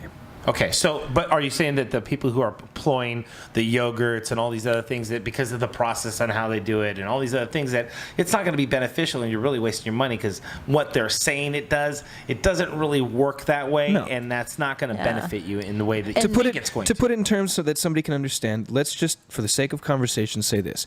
Normally it takes somebody 4 hours to digest food. With probiotics, that time can be cut down to 2.5, 3 hours. So you speed up your digestive system by allowing like It becomes more efficient. like so the bok probiotics, choy. it You helps. could do that It for helps. bok choy and It stuff helps like that, break down the nutrients Swiss chard, faster. right? That's what it is. Swiss chard, bok choy. So that's natural. it's like when you have an engine, right? You have an engine in a car. You're running full throttle. High octane. What gas? doesn't matter. Doesn't matter. You're running full throttle. The second you introduce NOS, nitrous oxide, into that gas line, into the motor, you're automatically making that motor run more efficiently and putting more power without adding any sort of parts or anything like that, right? Mm-hmm. That's what probiotics are. It's NOS for your digestive tract. Not for your farts. Yeah. Yes. So the best way to keep your digestive tract healthy and stable is to balance it out with alkali, because naturally your stomach is acidic. So to keep it balanced, you have to go the opposite, which is alkali. Yeah, but to change that, finding the foods that will incorporate. The best way is water, Well, alkali water. I mean, you're supposed to drink water constantly throughout the day. yeah, but those changes aren't so dry. Like, let me give you an example. When I try to adjust my pH on my soaps, it takes a real dramatic, like you said, a really dramatic push the other way to really get an adjustment. You have to be without consistent. increasing the amount of volume, and then when I increase the amount of volume, I would be diluting down my whatever it is. Punch. You have to be consistent, though. That's Yeah. the thing. It's just like anything else. You have to be consistent. Yeah, for sure. You know, diet and exercise. The biggest thing that people don't understand about being healthy is consistency. If you're not consistent in your diet and your exercise, as long as you're doing both properly, you'll be healthy. Yes. If you eat healthy and don't exercise, you'll be healthy. Okay, let me ask you a If you question. exercise a shit ton and eat like shit, you'll be fine. Okay, Mel, here's the lawyer stick coming out again, and this is the nuance that I always look at, and I've thought about this when I was a young kid too, till now, is that into the mic better. even if you, how about this? Yeah. It is because it's all fucked up. Yeah. This is a non-powered mic. Those That's two really are powered good up. when you talk like that. See, oh shit, this is gonna be a bad production. Oh well, who wants to hear my diarrhea anyways? The point is, I lost my point, but skip to Malou right now. What were we talking about? Food. Canceling. Water. Water. Yeah. Alkali APH, water. Alkali Yeah. water. Yeah. And how it really moves and how it's going to affect you and Right, diet. right. You said all that stuff. Oh, this is my point. So say we get the tomato and we get the asparagus and we're getting the cauliflower and we're getting the cow that was grazing on the land, okay? And all it's prepared good and we're not overcooking it to create carcinogenic compounds and we're making everything fruitful and fresh, right? Right.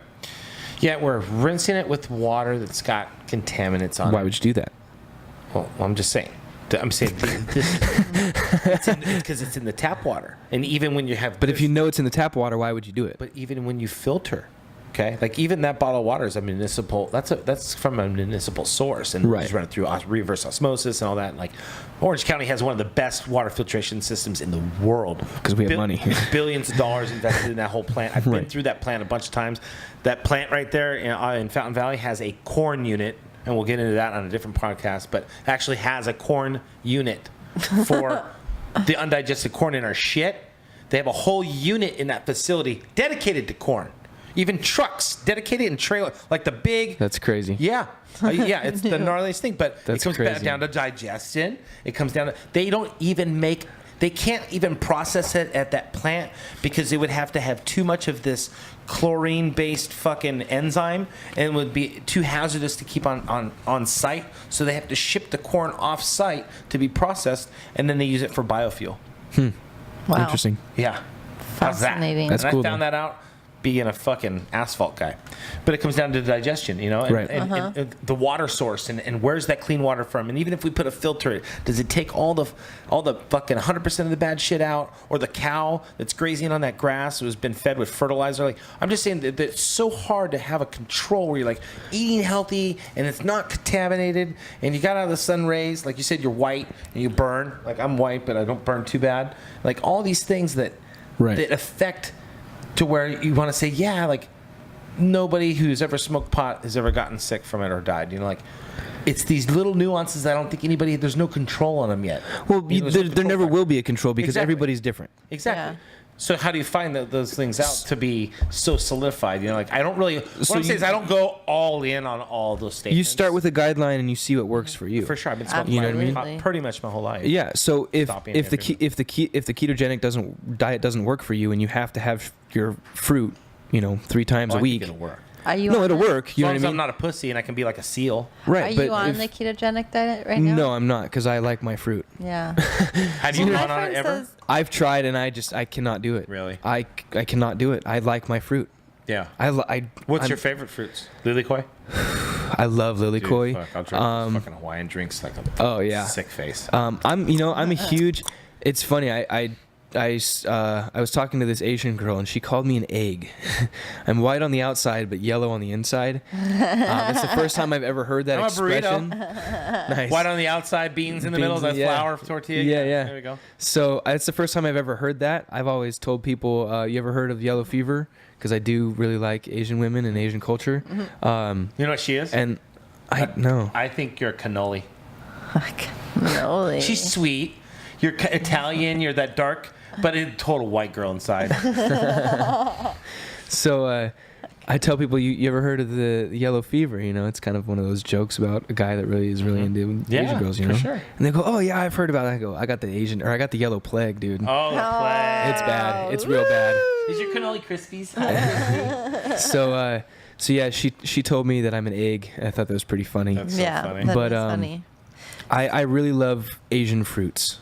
Los Angeles Kush. I really love that. No, I'm just Yes, kidding. that too. Woo, man, that was a So, fun are ride. you into pushing your I'm gonna go big. your food business, your food prep business? Is Yeah, that of like course. a big part of what you're doing? Like a big Yeah, so passion right now? So right now it's in its infancy stages. What that means is I have a handful of clients. I'm more than welcome and would love to take on more clients. Right now, like I said, it's in the infancy stages, so I'm still working out some details. I'm still putting together like a website, Yeah, it's a lot of- business cards, possibly some sort of like pamphlet or flyer that's got some information that could be handed out or put up somewhere that people can grab. So right now it's pretty much all word of mouth. Start and stop real quick. Right. So, I normally don't. Instagram, right? That's Sorry, where we're at. yeah, yeah. Instagram. Right. We're back. Fucking cut all my. We're gonna cut out my diarrhea right now. We're gonna go to 3. Instagram. This is Frank Kos's. This is Chef Frank Kos's Instagram.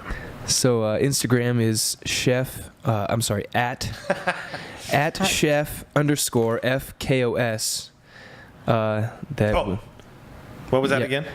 at chef CHEF _ FKOS FKOS. There is a way to contact me there. Actually, you can email me, but the best way would be to send me a text message, Oh, if you're gonna do that, you're an not. SMS text You message. do that over here. Carrier rates do apply. I apologize. Fair enough. But yeah, right now it's I say local, but Get Orange in County. while you can Yeah. before he blows up, and Yeah, while the price is still $170 a week, that's amazing for how many meals? 21 meals. What? Which sounds like a How lot. are You sound you- like, oh, you feel like $170. You want me to spend $170 on food right now? I get it. It sounds like a lot. Nah, it's not that But I want you to think about this. At 21 meals, do the math. $170 divided by, or just 170 divided by 21. So, when do they come out? Not all at once, do they? No, that you get 2 deliveries twice a week. You Okay. get 4 days worth of food and then 3 days worth of So food. the food comes to them. They don't have to go somewhere. Do you and pick deliver it Correct. up? I deliver it. Whoa, Yes. that I Yes. Chef delivered. Yeah, and it's Orange County, LA County, Riverside County. know. Wow. Yeah. So, and like I said, you're getting a cup of starch, half a cup of vegetables, and anywhere from 6 to 8 ounces of protein. Cool. Excuse me. And it varies just on the week on what you're preparing or what? Yeah, well, so you get a variety. So basically, my inspiration for this was to try and do what my competitors are not doing. My competitors offer a variety, but their variety comes at a cost. So my goal was to offer a variety without killing your pocket. So when you get 4 days worth of food, and you'll see it on Instagram there, you'll see pictures of, 4 days worth of food, 3 days worth of food, 7 days worth of food, 11 days worth of food at one point. You get, let's talk about 3 days worth of food. So you get 9 meals. I don't do a breakfast meal. I do fried rices. I eat fried rice for breakfast. So if you want to eat that towards the morning, basically none of the meals are labeled. So it doesn't say day 1, meal 1. Yeah. Day 1, meal 2. Day 1, meal 3. This is what you got. Get it. You've got 9 meals. You've got 3 days to eat them. You choose when and what you want to eat. How Yeah. fun. It's kind of like a surprise, too. Like, what's it going Right. to be? And So this last week, let's see, I had steak fajita bowls, chicken fajita bowls, barbecue chicken, steak and potatoes, chicken and rice. Vegetable-wise, we've got Brussels sprouts, broccoli, cauliflower, asparagus, maybe squash. you should order is there a minimum, or can somebody just do like one? So It's your, the less You're never supposed to itch your eye when you've touched weed. well, yeah, because you've got particles. Yeah, I have fucking oil in my eye right now. And it's Yeah. So awesome. if you wanted to order one meal, that's cool. I can do that. not. I'm just I mean, like a per person, like not one meal, but like Speaking of the mic, lady. 170. You get 21 meals. correct. It's okay if just one person in the house orders that Yeah. $70 thing, and Yeah. Yeah, and you Okay. can share some of my chicken and my steak. well, I'm just saying for you to have that know, around, fuck and with. like your family or Angel while you're working to have like that consistency. That's something to think about. Do you know, like, when people, like, they do something for the very first time and then they just go fucking overboard with it? That's me right now on this podcast. I never smoke weed on my podcast, and I'm just going fucking through the roof. That's good. It's rad. We got some good weed to smoke. Okay, Yeah. we're holding it. Frank and I are holding it together. Eyeballs falling out. It's not my first rodeo. Memory cards are fucking frying. I saw fucking smoke coming off of one of them. Well, did So- you want to wrap it up, or I'm No. just throwing it out there? Okay. wrap what We're- up? I Dude, don't know. Is that what you're going towards? No, I'm going towards. Check I just in want every my once in a eyeball. while. Yeah, right. I'm good. Yeah, I'm good. I'm smoking a bowl right now. Okay. All right. Sorry, this is better off that maybe my mic isn't. It's not powered up. I got these little fucking link boxes, and you guys are hooked up because they're smart, and I'm not. And yeah, no link box for Jay. I think I have to go buy one. It's hard, dude. This whole production, it's like cooking just with one skillet, Yeah. one spatula, and you're like, I can do it, Yeah. So but some things are gonna be tough. I talked about how we had 3 burners at that restaurant. Yeah. That's what I We was do gonna it. We do a thing where we would do a bouillabaisse, which is a traditional French dish, and when we would run that special, I pretty much would lose all my burners, and I'd have to like sneak in to use one every once in a while if it was available. So I know exactly what you're talking about. You So just have to. How can we make a bouillabaisse that's veggie or pesky? Well, bouillabaisse is pescatarian for sure. So Really? you're good. Talk to me. I How do we mean, get something like I have that? no idea what you're talking about. it's like just So what do we start with? Clam juice? What? yeah, clam juice, onions, garlic, celery, carrots, clams, fish bones, bay leaf, peppercorns. Okay. I mean, Garlic? Making me hungry. yeah, garlic for sure. You're making Shallots. me very hungry. Shallots, garlic. Yeah, And then make a base. and just cook And that then- down. yeah. Maybe some fennel in there. Okay. Maybe you could put a couple tomatoes in there. A little bit of red in it. Put some saffron in there. green tomatoes. Yeah, you could put green tomatoes if you want. Give it some acidity. You're gonna do some like lemon juice probably. Well, and then we could do like some bass. So after we get the Is it like base a cooking, tocino or something? It's a soup with like veggies and fish. It's like yeah, but like a red soup? we wouldn't cook the or- fish. like a reddish orangish soup. Yeah. we wouldn't cook the fish the entire time that the whole base is cooked. No, too, no, right? no, Like, you no, put it towards no. the end, Yeah, right? yeah. So you get like, we would do like 12 different types of seafood, like octopus, French, I'm what so is it? hungry right now. We're planning. Calamari. They call it sepia. Where would you go eat right now if you're gonna go eat? Oh, I got that food. I'm just saying. Oh, I don't know. you had- I've been craving pho lately. Fuck. Yeah. There's a good place down the street. Is it still around? I'm a loyal customer to don't a certain know. spot. Really? Tell us. Yeah. Come on, please. Okay, so You have to whisper I don't it know. off the air. I just told everybody I was single. I don't know if I should talk about this exactly, but I don't give a fuck. So I dated this Vietnamese chick for a while. Okay. And her mom owned a pho restaurant out here in Fountain Valley, and she still owns it. So you learned. I did. I actually made pho for New Year's dinner at Roy's this last year when I was there. I call it fuck. And That's what I call it. one of the managers. Do you know Darren at Roy's? The manager, Darren. Yeah, I think so. He's an older guy. Yeah, older guy, kind of has like white slick back Uh-huh. hair. Yeah. So his wife is Vietnamese. Her and one of her girlfriends came in, who was also Vietnamese. They came in for New Year's dinner that night. Oh wow. And they told me that was some of the best pho that they've ever had. Really? That's awesome. Ooh, that's Yeah. a high compliment. Yeah. So, oh, never mind. I'll keep that to myself. Yeah. And we're off. Yeah. So that was a bad rabbit hole to go down. So I'm gonna just close it off right there. I'll close that rabbit hole off with Yeah. my eyeball. You know what's a good thing? You know what's funny? So last night when we were eating, and I had that chili sauce.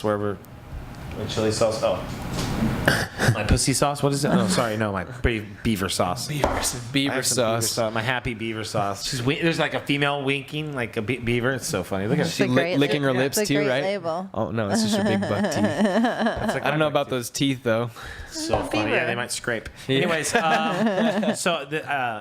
I was like, you wipe your mouth, on my lip a little bit, and then I was like, fuck, I threw that napkin away, and I almost touched my eye with the next napkin, and I grabbed it, and I was like, fuck, dude.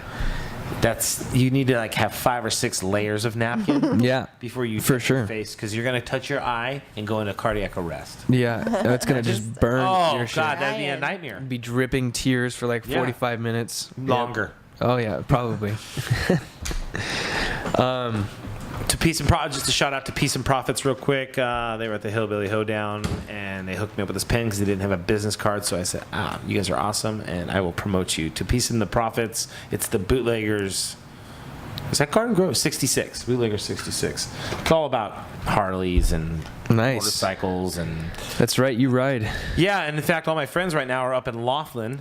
Yeah. Oh, that sounds so fun. I almost want to like take off for like the day, go up there, do a couple tournaments, and then head on home. There you Maybe go. camp out in the parking lot, get arrested. So I'm thinking about getting a bike. Are you? Well, Yeah. Have you ever ridden before? I used to ride dirt bikes when I was a kid. Okay, good. That's Yeah, good. That's a yeah. good foundation. And yeah, everybody says it's pretty transferable.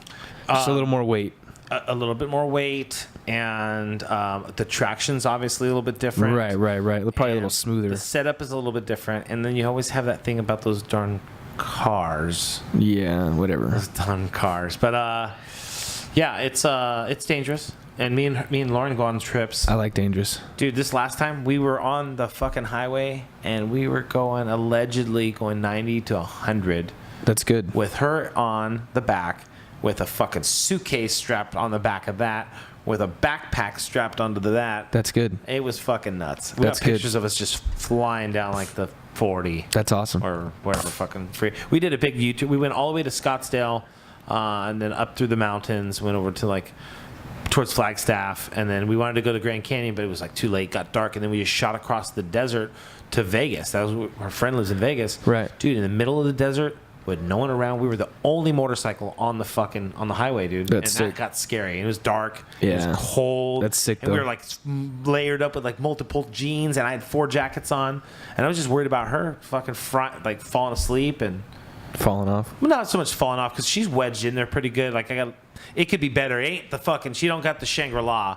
She got a picnic table back there basically. Right. So, but she's a trooper, dude. Like, she's got fucking balls, dude. I go fast. I go turns, bro. And she just I wouldn't want any other rider, like person behind, because I wouldn't be able to ride the way I want to ride. Right. And she just handles it. Yeah. And it's like, fuck, dude. You Yeah. can handle that. I think it'd take a lot my- to let somebody on the back of my bike. On my team, dude. On my team, 100%. Yeah, I'm looking at getting like a Dyna or an FXR or something You around want there. to definitely do wheelies and fucking be. I don't know about wheelies, but I definitely want to be. Hot rod. I want to be smashing, splitting lanes. No, I'm not mad at you. I'm not mad at you at all. In fact, I think it's fucking awesome. I want to get one. I just got a new car, Yeah, and I have 2 motorcycles already. yeah, It's like fuck. yeah. Maybe I gotta wait. You want to sell one of your motorcycles for down payment on another one? Possibly. I have this Yamaha FZ09 that I love. It's just I got 2 speeding tickets already on it, Oof. and it's so fucking fast. It's just, and my Harley's fast, but my Harley's different. Right.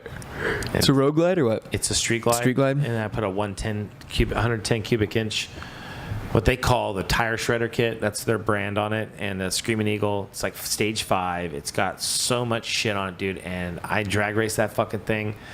And smashing people, dude. It was Nice. crazy. Yeah, and it moves. For a bigger bike, too. It's huge. Yeah. It's 900 plus pounds. Yeah. And, guys on dynas roll up with 103s. Like Right. the 110. Even the 110, what do they call it? The Nighthawk? The Nighthawk, yeah.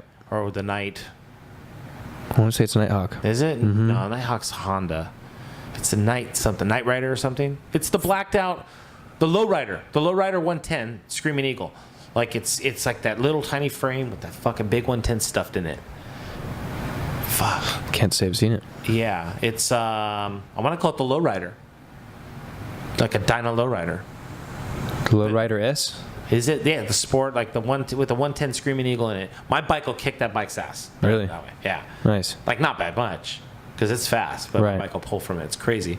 But the FZ09 is just, it's scary because it's so light. It's only 420 pounds, 440 or whatever, and it just a wheelie all the way, went first, second, third, like, yeah, it's scary, dude. Like, not scary, it's fun, but it's scary because you don't want to get tickets, and then Right. it fucks up your whole business thing, you know? You can go into court, paying fines, fuck, dude. My new car, I don't have that problem. Yeah. Well, so far. I gotta get a. Think I'm gonna. Do you speed? I have an issue with speed, yeah. Do you? 'Cause I like saw driving your fast. car. Your car looks like a fucking drift. It looks like his car is a WRX. No. What? No. No. Hold on. It is- Hold it on. is- Hold on. Impreza. No. Wagon. No. Forester. Yes. It's a Forester. Sorry, don't. You were parked so close to me. I was like, that motherfucker. Just kidding. I didn't know it was Frank. I was like, who the fuck parked next to my car? Oh, it's Frank. Forester. I like those cars. So it's an all-wheel drive platform. Yes. And that's a 5-speed Yes. stick manual. Yes. No turbo. Turbo. That's a turbo. That's a turbo. Is that a 2.4, 2.5, 2.0, 2.5. 2.5 liter? Yes. 4-cylinder. 4-cylinder. Yes. And it was aftermarket turbo? No, that's a stock turbo That's on a it. stock turbo. Stock What turbo. year is that car? It's 2004. She's That's got rad. 3 inches all the way back off the turbo with no cat. She was on Washington emissions. She's got an aftermarket intercooler, aftermarket radiator. Sing to me. She's got a stage 2 clutch, short shift, short throw on the 5-speed transmission, and she's lowered on KYB struts with Swift springs, with a wider stance with the STI wheels. Oh, it looks so fun. Yeah.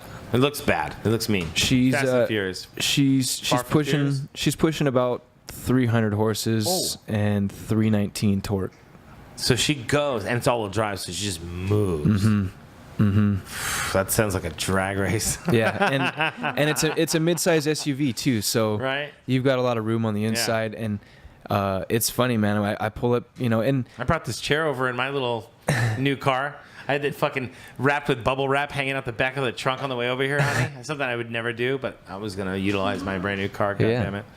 so it's funny because I bought it used. I've only had it about 6 months, and it's been in the shop for 4 of those months. Oh. Not because of me, because of incompetence from the shop. Really? Yeah, so there's definitely going to be a lawsuit coming there. I had a 2.5 liter 2007 WRX STI Limited. They only made 400 of them in gray and 400 of them in white, and that was it. 1 year only, and that production, that was it. That's a pretty collectible car. Problem is, I have a right foot that just really has no Issues. business trying to come up off the ground. Yeah. And I blew up 3 motors on that thing, and I ended up lemon lawing the car. I got my money back. Nice. Minus 900 for tires. Right. But So I bought mine off Craigslist. really, Which how much, if you don't mind me? 9.2. 9,200. Yes. 04. Oh, 2000. 04. Yeah, with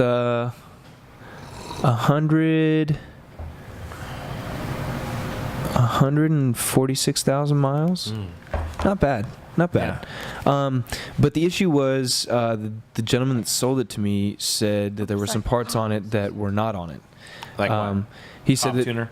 He said that the turbo was not a stock turbo. He said it was an aftermarket turbo. It was not. So it was stock. It was stock. But isn't that better though if it's stock? I mean, in some fashion, meaning reliability and tunability. Yes and no.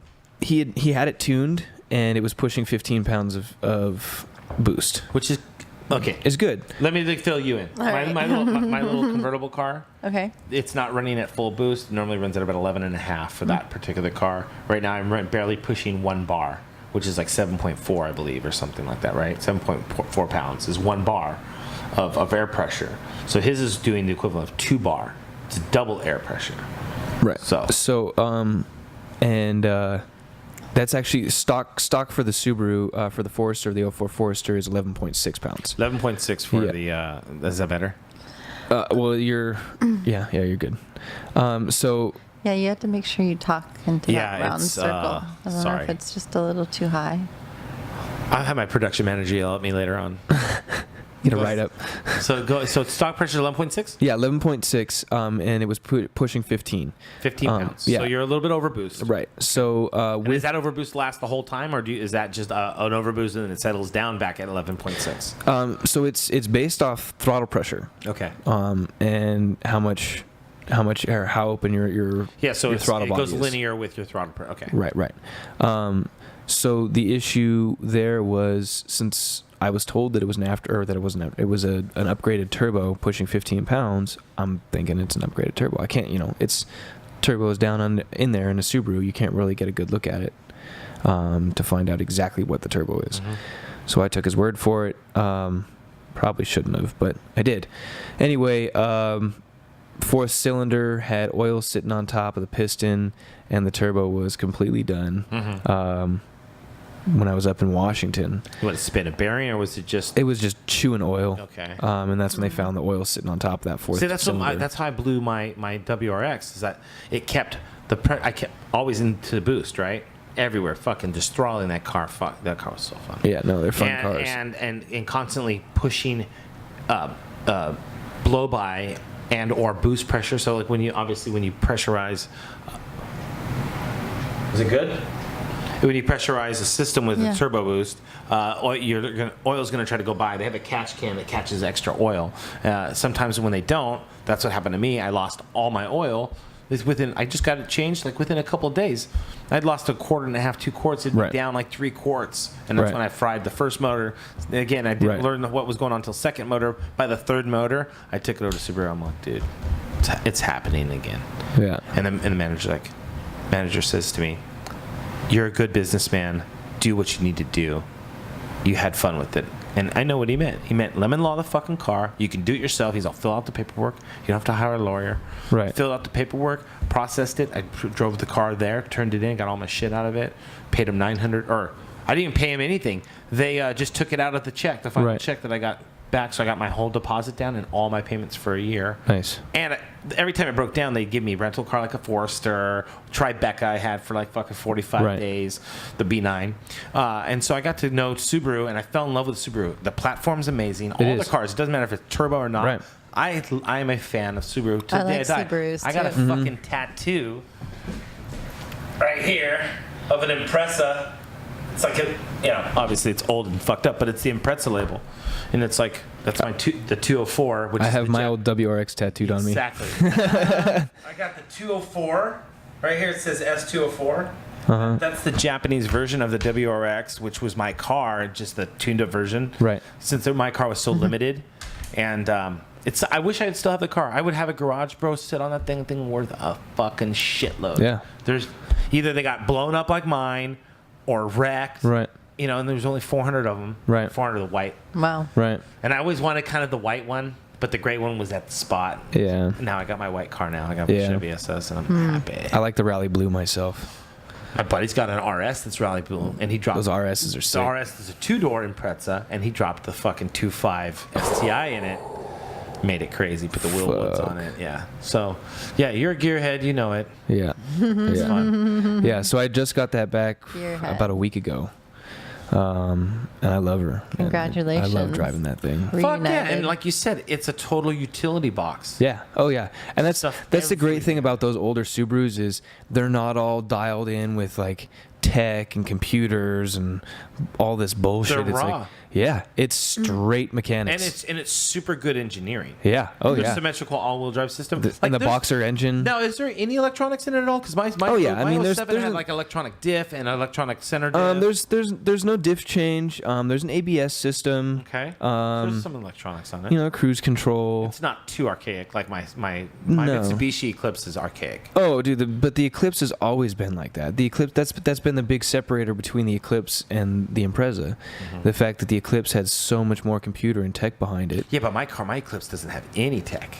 I doesn't even have analog brakes. Really? No analog brakes. It's got power steering. It's a 5-speed turbo. It's got, What year is it? It's a 99. Oh, well, I mean, that's It was the before. last year they made them, that style. Right. And so it's But got that's what I'm saying. Beginning of Then, 2000 is when. yeah, they See, and changed Subaru didn't really input their tech until 2007. Okay. 2006 was their last like mechanic year. I like the 5. I like the 2004 and 2005. I think the 6 and the 7 were pretty close to each other. No, as they far- weren't. You sure? Mm-hmm. I know the 4 and the 5 are almost identical. And then they changed the body style up, right? 6 was different. 7, 'Cause yeah. I know 8 they went to hatchback. They've always had the hatchback though. Well, not all the way here though. Like, They've had the hatchback all the way since Yeah, 2002. yeah, but not sold here in the United States. Yeah, they have. You sure? I had The- an 04. An Impreza or I had an a 04 WRX hatch. Really? Uh huh. I thought they only had the sedan. No, you can get a match. Really? Yeah, all the way back to 2002. Really? Yeah, Huh. the bug eye. I remember the bug eye. Yeah, okay, my okay. neighbor Yeah, had no, a bug eye hatch. You're right. You're right. Yeah, You're right. yeah. You couldn't get the JDM versions though. Those were sick. Well, yeah. Dude, JDM. Japan has. You know what JDM is? Japanese domestic market. No. Yeah. It's a little different. Yeah. So it's usually the right-hand drive, and again they have all the parts that come from Asia. And their emission laws are a little different, and their power output's a little different. They after 30. Well, this used to be the rule. After 30,000 miles, they yank the you yank. You drop your motor. You have to yank the motor. Or you get a new car. So they were shipping those motors over to the Yeah. United States, so we were able to get like cool engines like the Badass Cyclone motors. motor, which is like a 2.0 Mitsubishi motor, and then they were stroking them to 2.3 liter and making like you can do 400 horsepower off of a stock Mitsubishi Eclipse. Yeah, It's crazy. You can get a twin turbo 6-cylinder 2006 STI motor for like 35, the whole long block with both turbos on it. Fuck. Dude. Dude, it's the money pits that start fucking doing that shit. That's why I have that. There's a red car I'll show you when we leave the pot. That's my boat anchor. I've been dragging that thing. It doesn't run. It blew the motor racing a turbo on the 241. Yeah. I've been dragging that thing around with me for 10 years Yeah. with a fucking piston hanging out the side of the block. Yeah. Just come on, Betsy. Yeah. Dragging it. Come on, old girl. We're going to go to our next home. And that's where I'm at with this car is, and some people are calling me crazy. So I No, paid. but your car you drove that thing here. Yeah, no, That but thing so. drove. I think people But would listen, applaud listen. me when I went So I down the paid street. 9.2. I paid 9.2 for it. Yeah. For the work that I had to get done to replace the motor and the 9.5. turbo. 15,000 now? 9.8. I was And said 4 9.5. months. Oh. So, So- a total of 20 grand almost. Almost on top of out of pocket expenses. Yeah. In time. Yeah, 20. exactly. We're going to round it up to 20 Exactly. grand time. So I'm at 29.2 total in that car. And people are like, what the fuck? Why don't you just get rid of it? And I'm like, well, 1, I love it. 2, it's working again now. 3, I've already invested So you almost said 9 and 9. 30 grand. You sound like him. 30 grand. I thought it was going to be 20 grand. 20 grand for the 4 months. Oh. Plus, Really? yeah, plus the 9.2 that I spent on it. Oh. So 29.2. You spent that much in 4 months on that thing? Well, I paid 10 grand for the work, and then like probably almost 7 grand in out of pocket, plus the opportunities that I missed out to make money because I Yeah. didn't either have a ride Yeah, or yeah, whatever yeah, the fuck yeah, it was. yeah. You know what I mean? Yeah. So almost 30 grand into that car right now. At that point, it becomes Uberland, right? Is that? But see, that's the thing is I was only before? making cash on Yeah. a nightly basis. Yeah. And I didn't have a way to put money into my bank account on a nightly basis either. You know what I mean? So it's not like I had cash for an Uber. So You know, it's my neighbor's kid pulls up in like this. He's like 14 or 15. He pulls up in this fucking Mustang, right? And it's a driving school, and it's a sick Mustang. And it gets out, all right, and the guy drives off. And so later on, I see the mom, and I'm like, and Lauren was with me, and it's like, hey, who's driving around in the, taking lessons? And she's, oh, hey, Harry's taking lessons, this and that. And the other brother was there, and I was like, "So, are you excited about getting your license?" He was like, whatever. And the mom was like, "Man, I couldn't believe when I was going to get my license, it was the biggest thing ever." I'm Yeah. like, "Yep, for me too. I started driving at 14 years old on my Yugo." Yeah. And he was like, I'm like, "What is it, like things like Uber and stuff?" He's like, "Yeah, for sure. I can just get around. It's easy to get around." So it's like, well, if it's easy to get around. Then Well, and if you look at it too, I mean, you don't have a car payment. It's like easy to get around. You don't have a car payment. You don't have gas that you have to worry about filling Yeah. up. You don't have insurance. Yeah. And then at that point, like Oil parents can't changes, say, tires. "You're not taking the car out." Fuck you. All right, I'm just gonna. Fuck yeah. Yeah. Uber later. Parents don't want to think that you're rebel. Like when you said you used to be a real bad kid? Oh, When yeah. When you went rebel with your parents, like what did your parents think?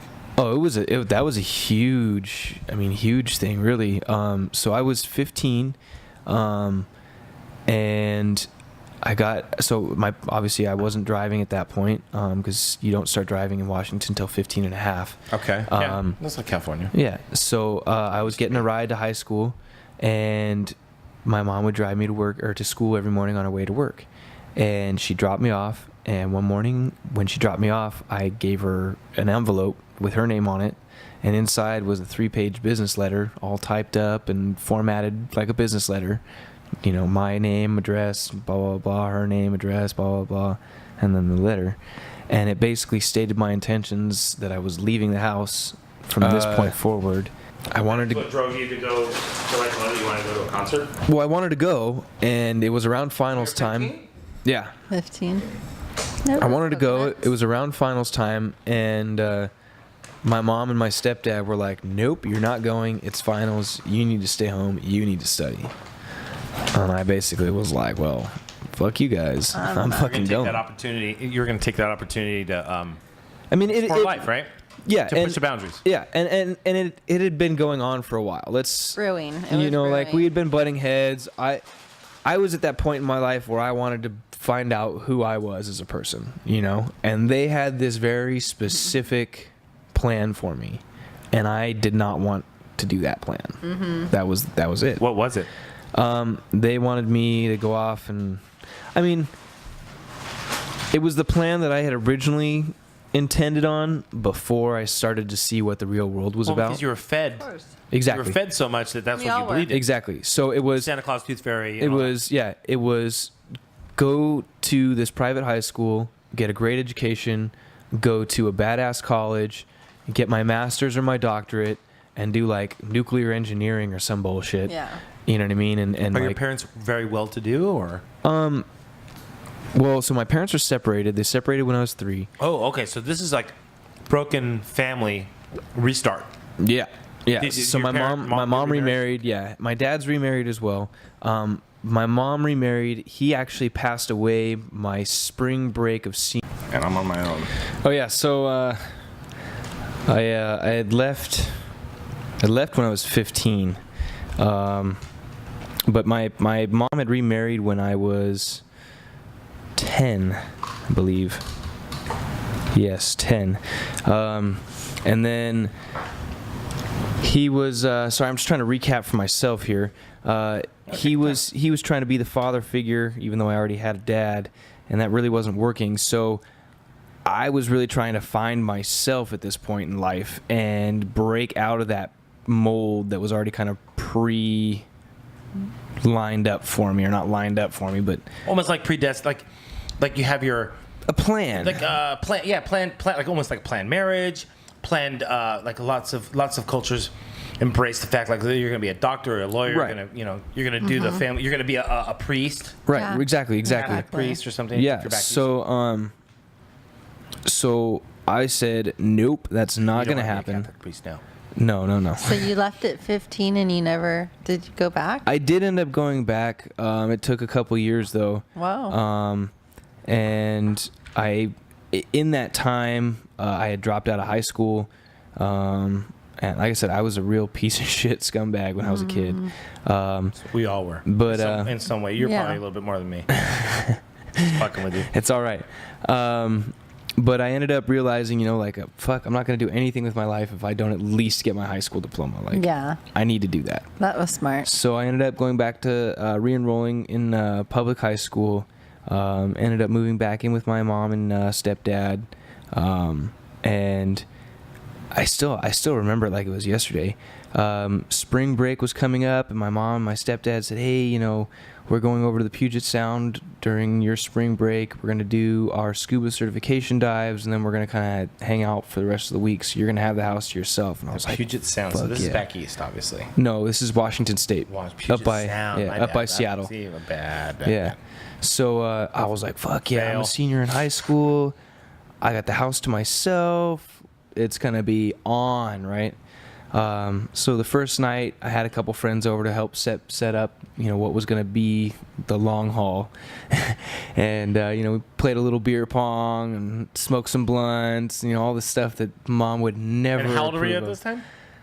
of. I was 18, you know, but I was still living in Mom's house. That's what I'm you know saying. I Yeah, mean? so you're of age, but that doesn't mean shit. Like, you're Right. at home. Yeah. Right. So, you know, I knew she would never approve of it if she was there, but she wasn't there, and I think she kind of knew that something was going to go down. You know what I mean? They're not stupid. Yeah, You know, they knew that I was definitely. going to have people over and drink, and She knew you were rebellious at this exactly. point. she was just more concerned that nobody was going to steal anything, or you know, no violence or whatever, nothing broken, whatever. So this is just normal teenage shit that you're doing, and did you take it to another level at one time? But prior to this, I obviously had. I mean, like, so I've pretty much done every drug there is out there except meth. Except for meth, Except for meth. which is so rampant. Meth is disgusting. I don't ever want to try it. I don't. Like it just doesn't appeal to me. And I'm not an upper person either. I'd rather do downers. I had a really big opiate problem at one point. I was heavy on OxyContin. I did dabble. Prescription drugs. Yeah. How do you? What's your It's take on? amazing you got off. I of hate them. Big Farm.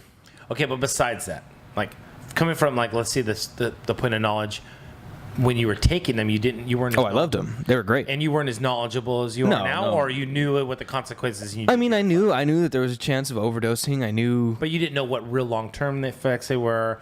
I didn't care. You didn't realize that you were going to get I didn't fucking care. hit on them. Yeah. I wanted, like I said, at that point in my life when I was doing that stuff, I wanted to experience what was out there, and that was the reason why I left my parents' house, is because I couldn't experience the real world under my mom's roof. Yeah. So I wanted to do that, so I left and I did that, and that included drugs. So Yay! I like drugs. yeah, no, and they're fun, and I like You learn a lot coffee. through drugs. psychedelics are great. I like psychedelics. You learn a lot through drugs. You do, and you learn a lot about yourself. You do. And one And thing it's I not learned for is that Are I'm you a everybody. drug addict? huge. I'm a drug. Like I said, I'm a drug addict. I only got to my number one. It was the sugar. The 2 is coffee, and 3 would be weed. Yeah. But I can kick. But I can kick any of them. See, and that's what I was going to get to is it comes down to willpower and mental strength. You know what I mean? And I used to smoke cigarettes, and I smoked 2 packs of Marlboros a day, and then I Wow. just cold turkey after 6 years. Really? Done. Just like that. Done. Good for you. I mean, I've Kind had of a dirty habit. I've huh? had a cigarette since then. You know what I mean? But it's not like I'm like, I need to have a Yeah. cigarette, man. I'm Hook need you back in. Yeah. What makes you draw to the cigarette? Is it just a social thing, or is it a creative thing? now it's more Pastime. more of it's more pastime with my dad, because my dad smokes, and that was something that we used to do. So part of the divorce agreement between my parents was To smoke cigarettes? No, Jesus. was I couldn't see my father just he and I without another member of his side of the family before I was 18. So when I turned 18, I basically told my mom and my stepdad. My stepdad was alive then. I told my mom and my stepdad, I said, "Fuck you guys, I'm going to stay with my dad." Because I can now. Does this sound like a story that you've heard before, Lauren? Sure. Either personal. You got to speak into the mic, lady. Yes, absolutely. I see definite threads with you. Oh, I'm not even Few talking about threads me. I'm with saying me. even with you. Yeah. Oh yeah, few threads with me. But question, okay. So you left us on a cliffhanger. So you're about to throw a party. Yeah, so I was about to throw this party. Sorry, we're just going to stop that rabbit hole before we go any deeper. Yeah, no, I wouldn't. So I'm about to throw this party. So get everything ready the night before, late night partying with the friends. Nothing crazy, but just a late night. I woke up at 3:30. Like I said, I remember it was yesterday. I woke up at 3:30 in the afternoon, which was a little later than normal if I didn't have anything to do. I'd sleep till like 1 or 2. Slept till 3:30. I woke up. Obviously, I have the house to myself, so I just throw some basketball shorts on. Don't even care.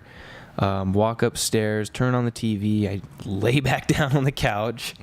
It's a lazy day. I don't have anything to do until the party starts at like 9:30 at night. So I got 6 hours to do shit. I'm laying there. 4:45 rolls around. I get a phone call.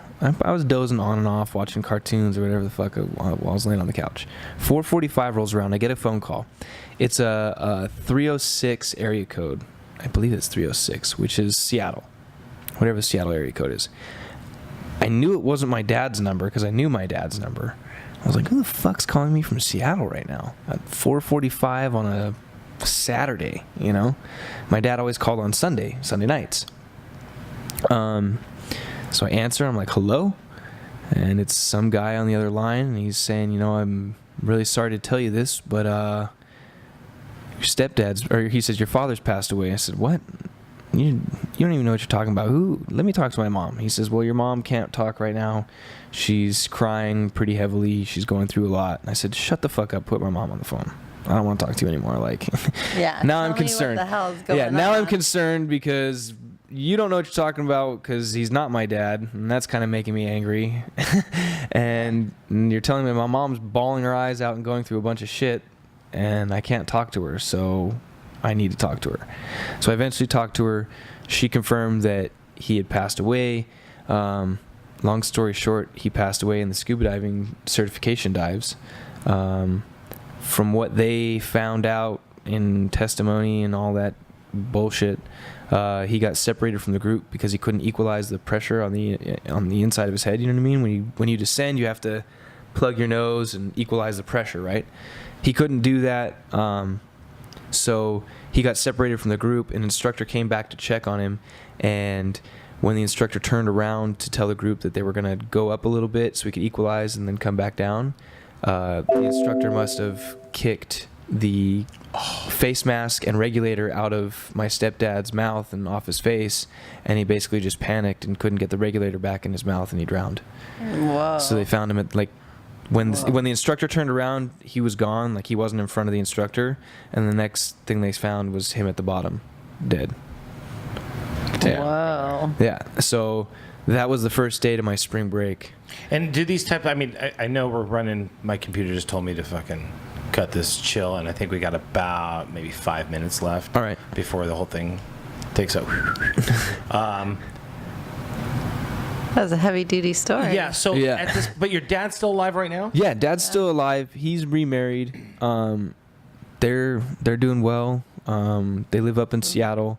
Mom's still widowed. She's cool. I don't think she's really dating or anything like that. I haven't Is she talked still to her. recovering? You think? Does she in love with her stepdad? Kind of. She's gone on a couple dates, Yeah. but I think she is never gonna find what she had before, so Yeah. she's just over it. You know what I mean? How old's your mom? She's got to be like in her mid-50s. Okay. She's still young. She's but still you young. never- She's still young, but I think It's hard. she had me with her first husband. You know what I mean? And then obviously she got really hurt from that. I don't even know why, but she's really hell Adult bent. stuff, because we're none of us are built to understand why. Yeah, so- we're in these predicaments. we're in. Yeah. So that's there. But then we create these things. Yeah. Yeah, and we- so then she Crazy life. remarried with this gentleman, and she had a great life with him, and now he's gone. So I think she's just kind of like, you know what? I'm gonna just take a chill pill and Yeah. There's a resonance in your story that resonates, I think, your way, like kind of how like your stepdad and your mom and Sure. he was important. Yeah. Well, when you're, as in general, like Frank's got a cool vibe about him, and you recognize him and you see like similarities, and I guess that makes it like really nice to hang out with people Right. like you and hear your stories. There And you you're go. a great storyteller. You really are, and yeah, it's nice hearing the paths that we go through and how they weave together and how there's similarities and right.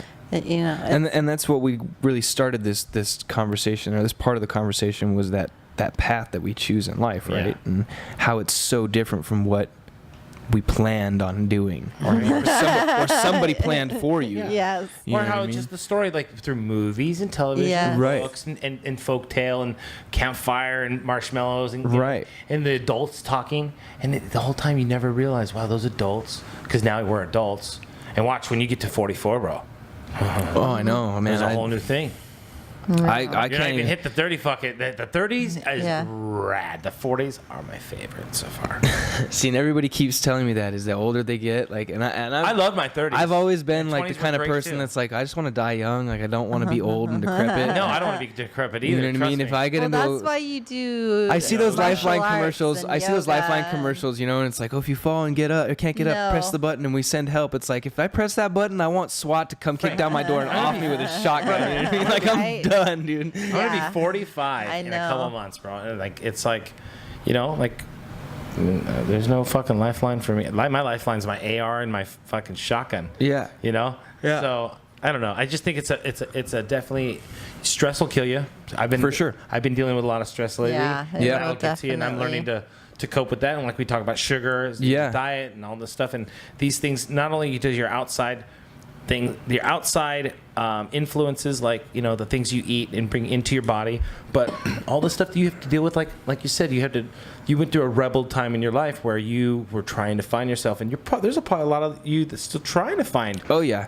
And parts that are still being a man And you know what's kind of developing. funny about that is I was thinking about this recently, is the more I let go of what the ideal life is, you know, what society says you should do, and not just American society, but what world society says you should do, the more I let go of that idea and try and experience and just live life, the more I enjoy it.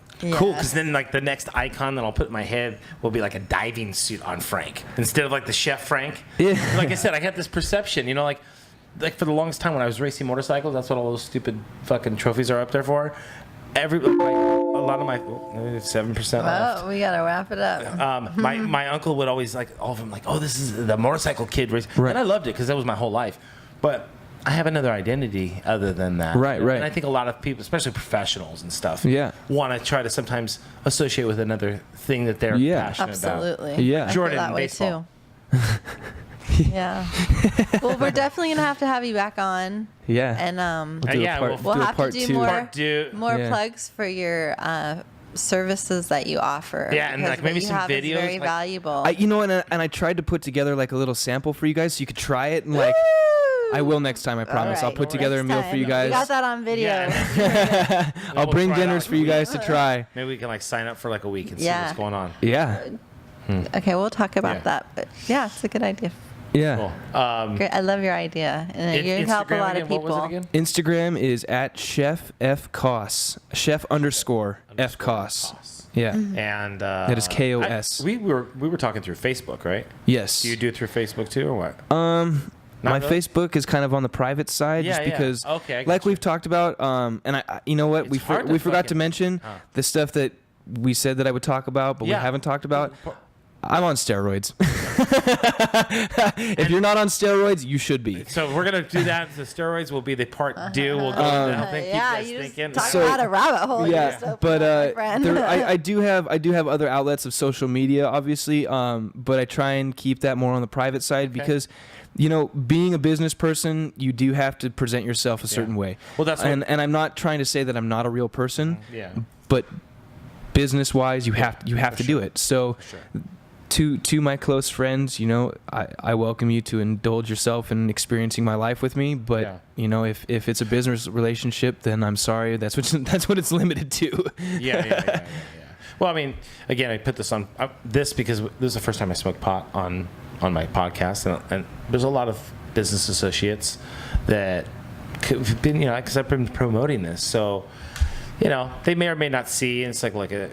I mean, you see, most of us got it was an itchy eye and the munchies. You know, I've been Right. crazy. and again, I encourage your listeners to do their research, non-biased research on cannabis and the medicinal benefits that it has. Absolutely. You know, it is as far as the Fed's concerned, it's a federally illicit drug. As far as I'm concerned, Class it is, 1. It's it class is- 1 yeah. ranking. It's more than cocaine. Cocaine's class 2. Yeah, Is that. but as far as I'm concerned, it's the cure-all. I personally suffer from insomnia.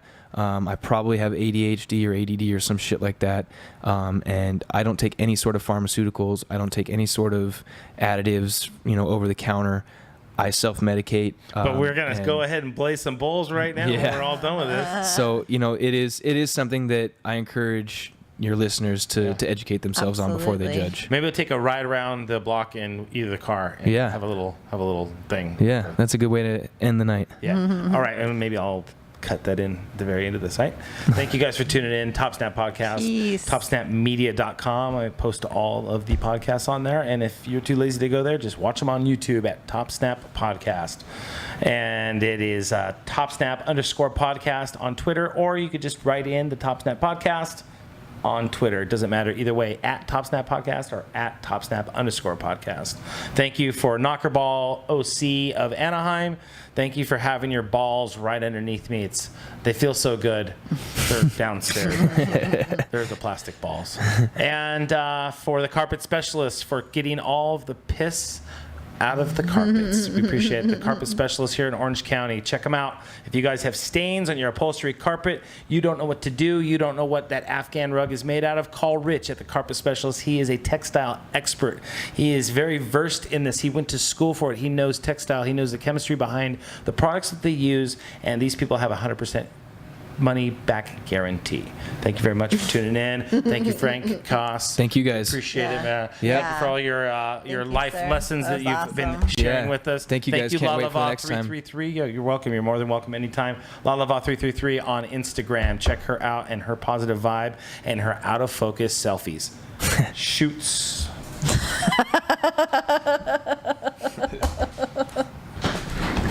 Can't help it. That's good. Oh my goodness.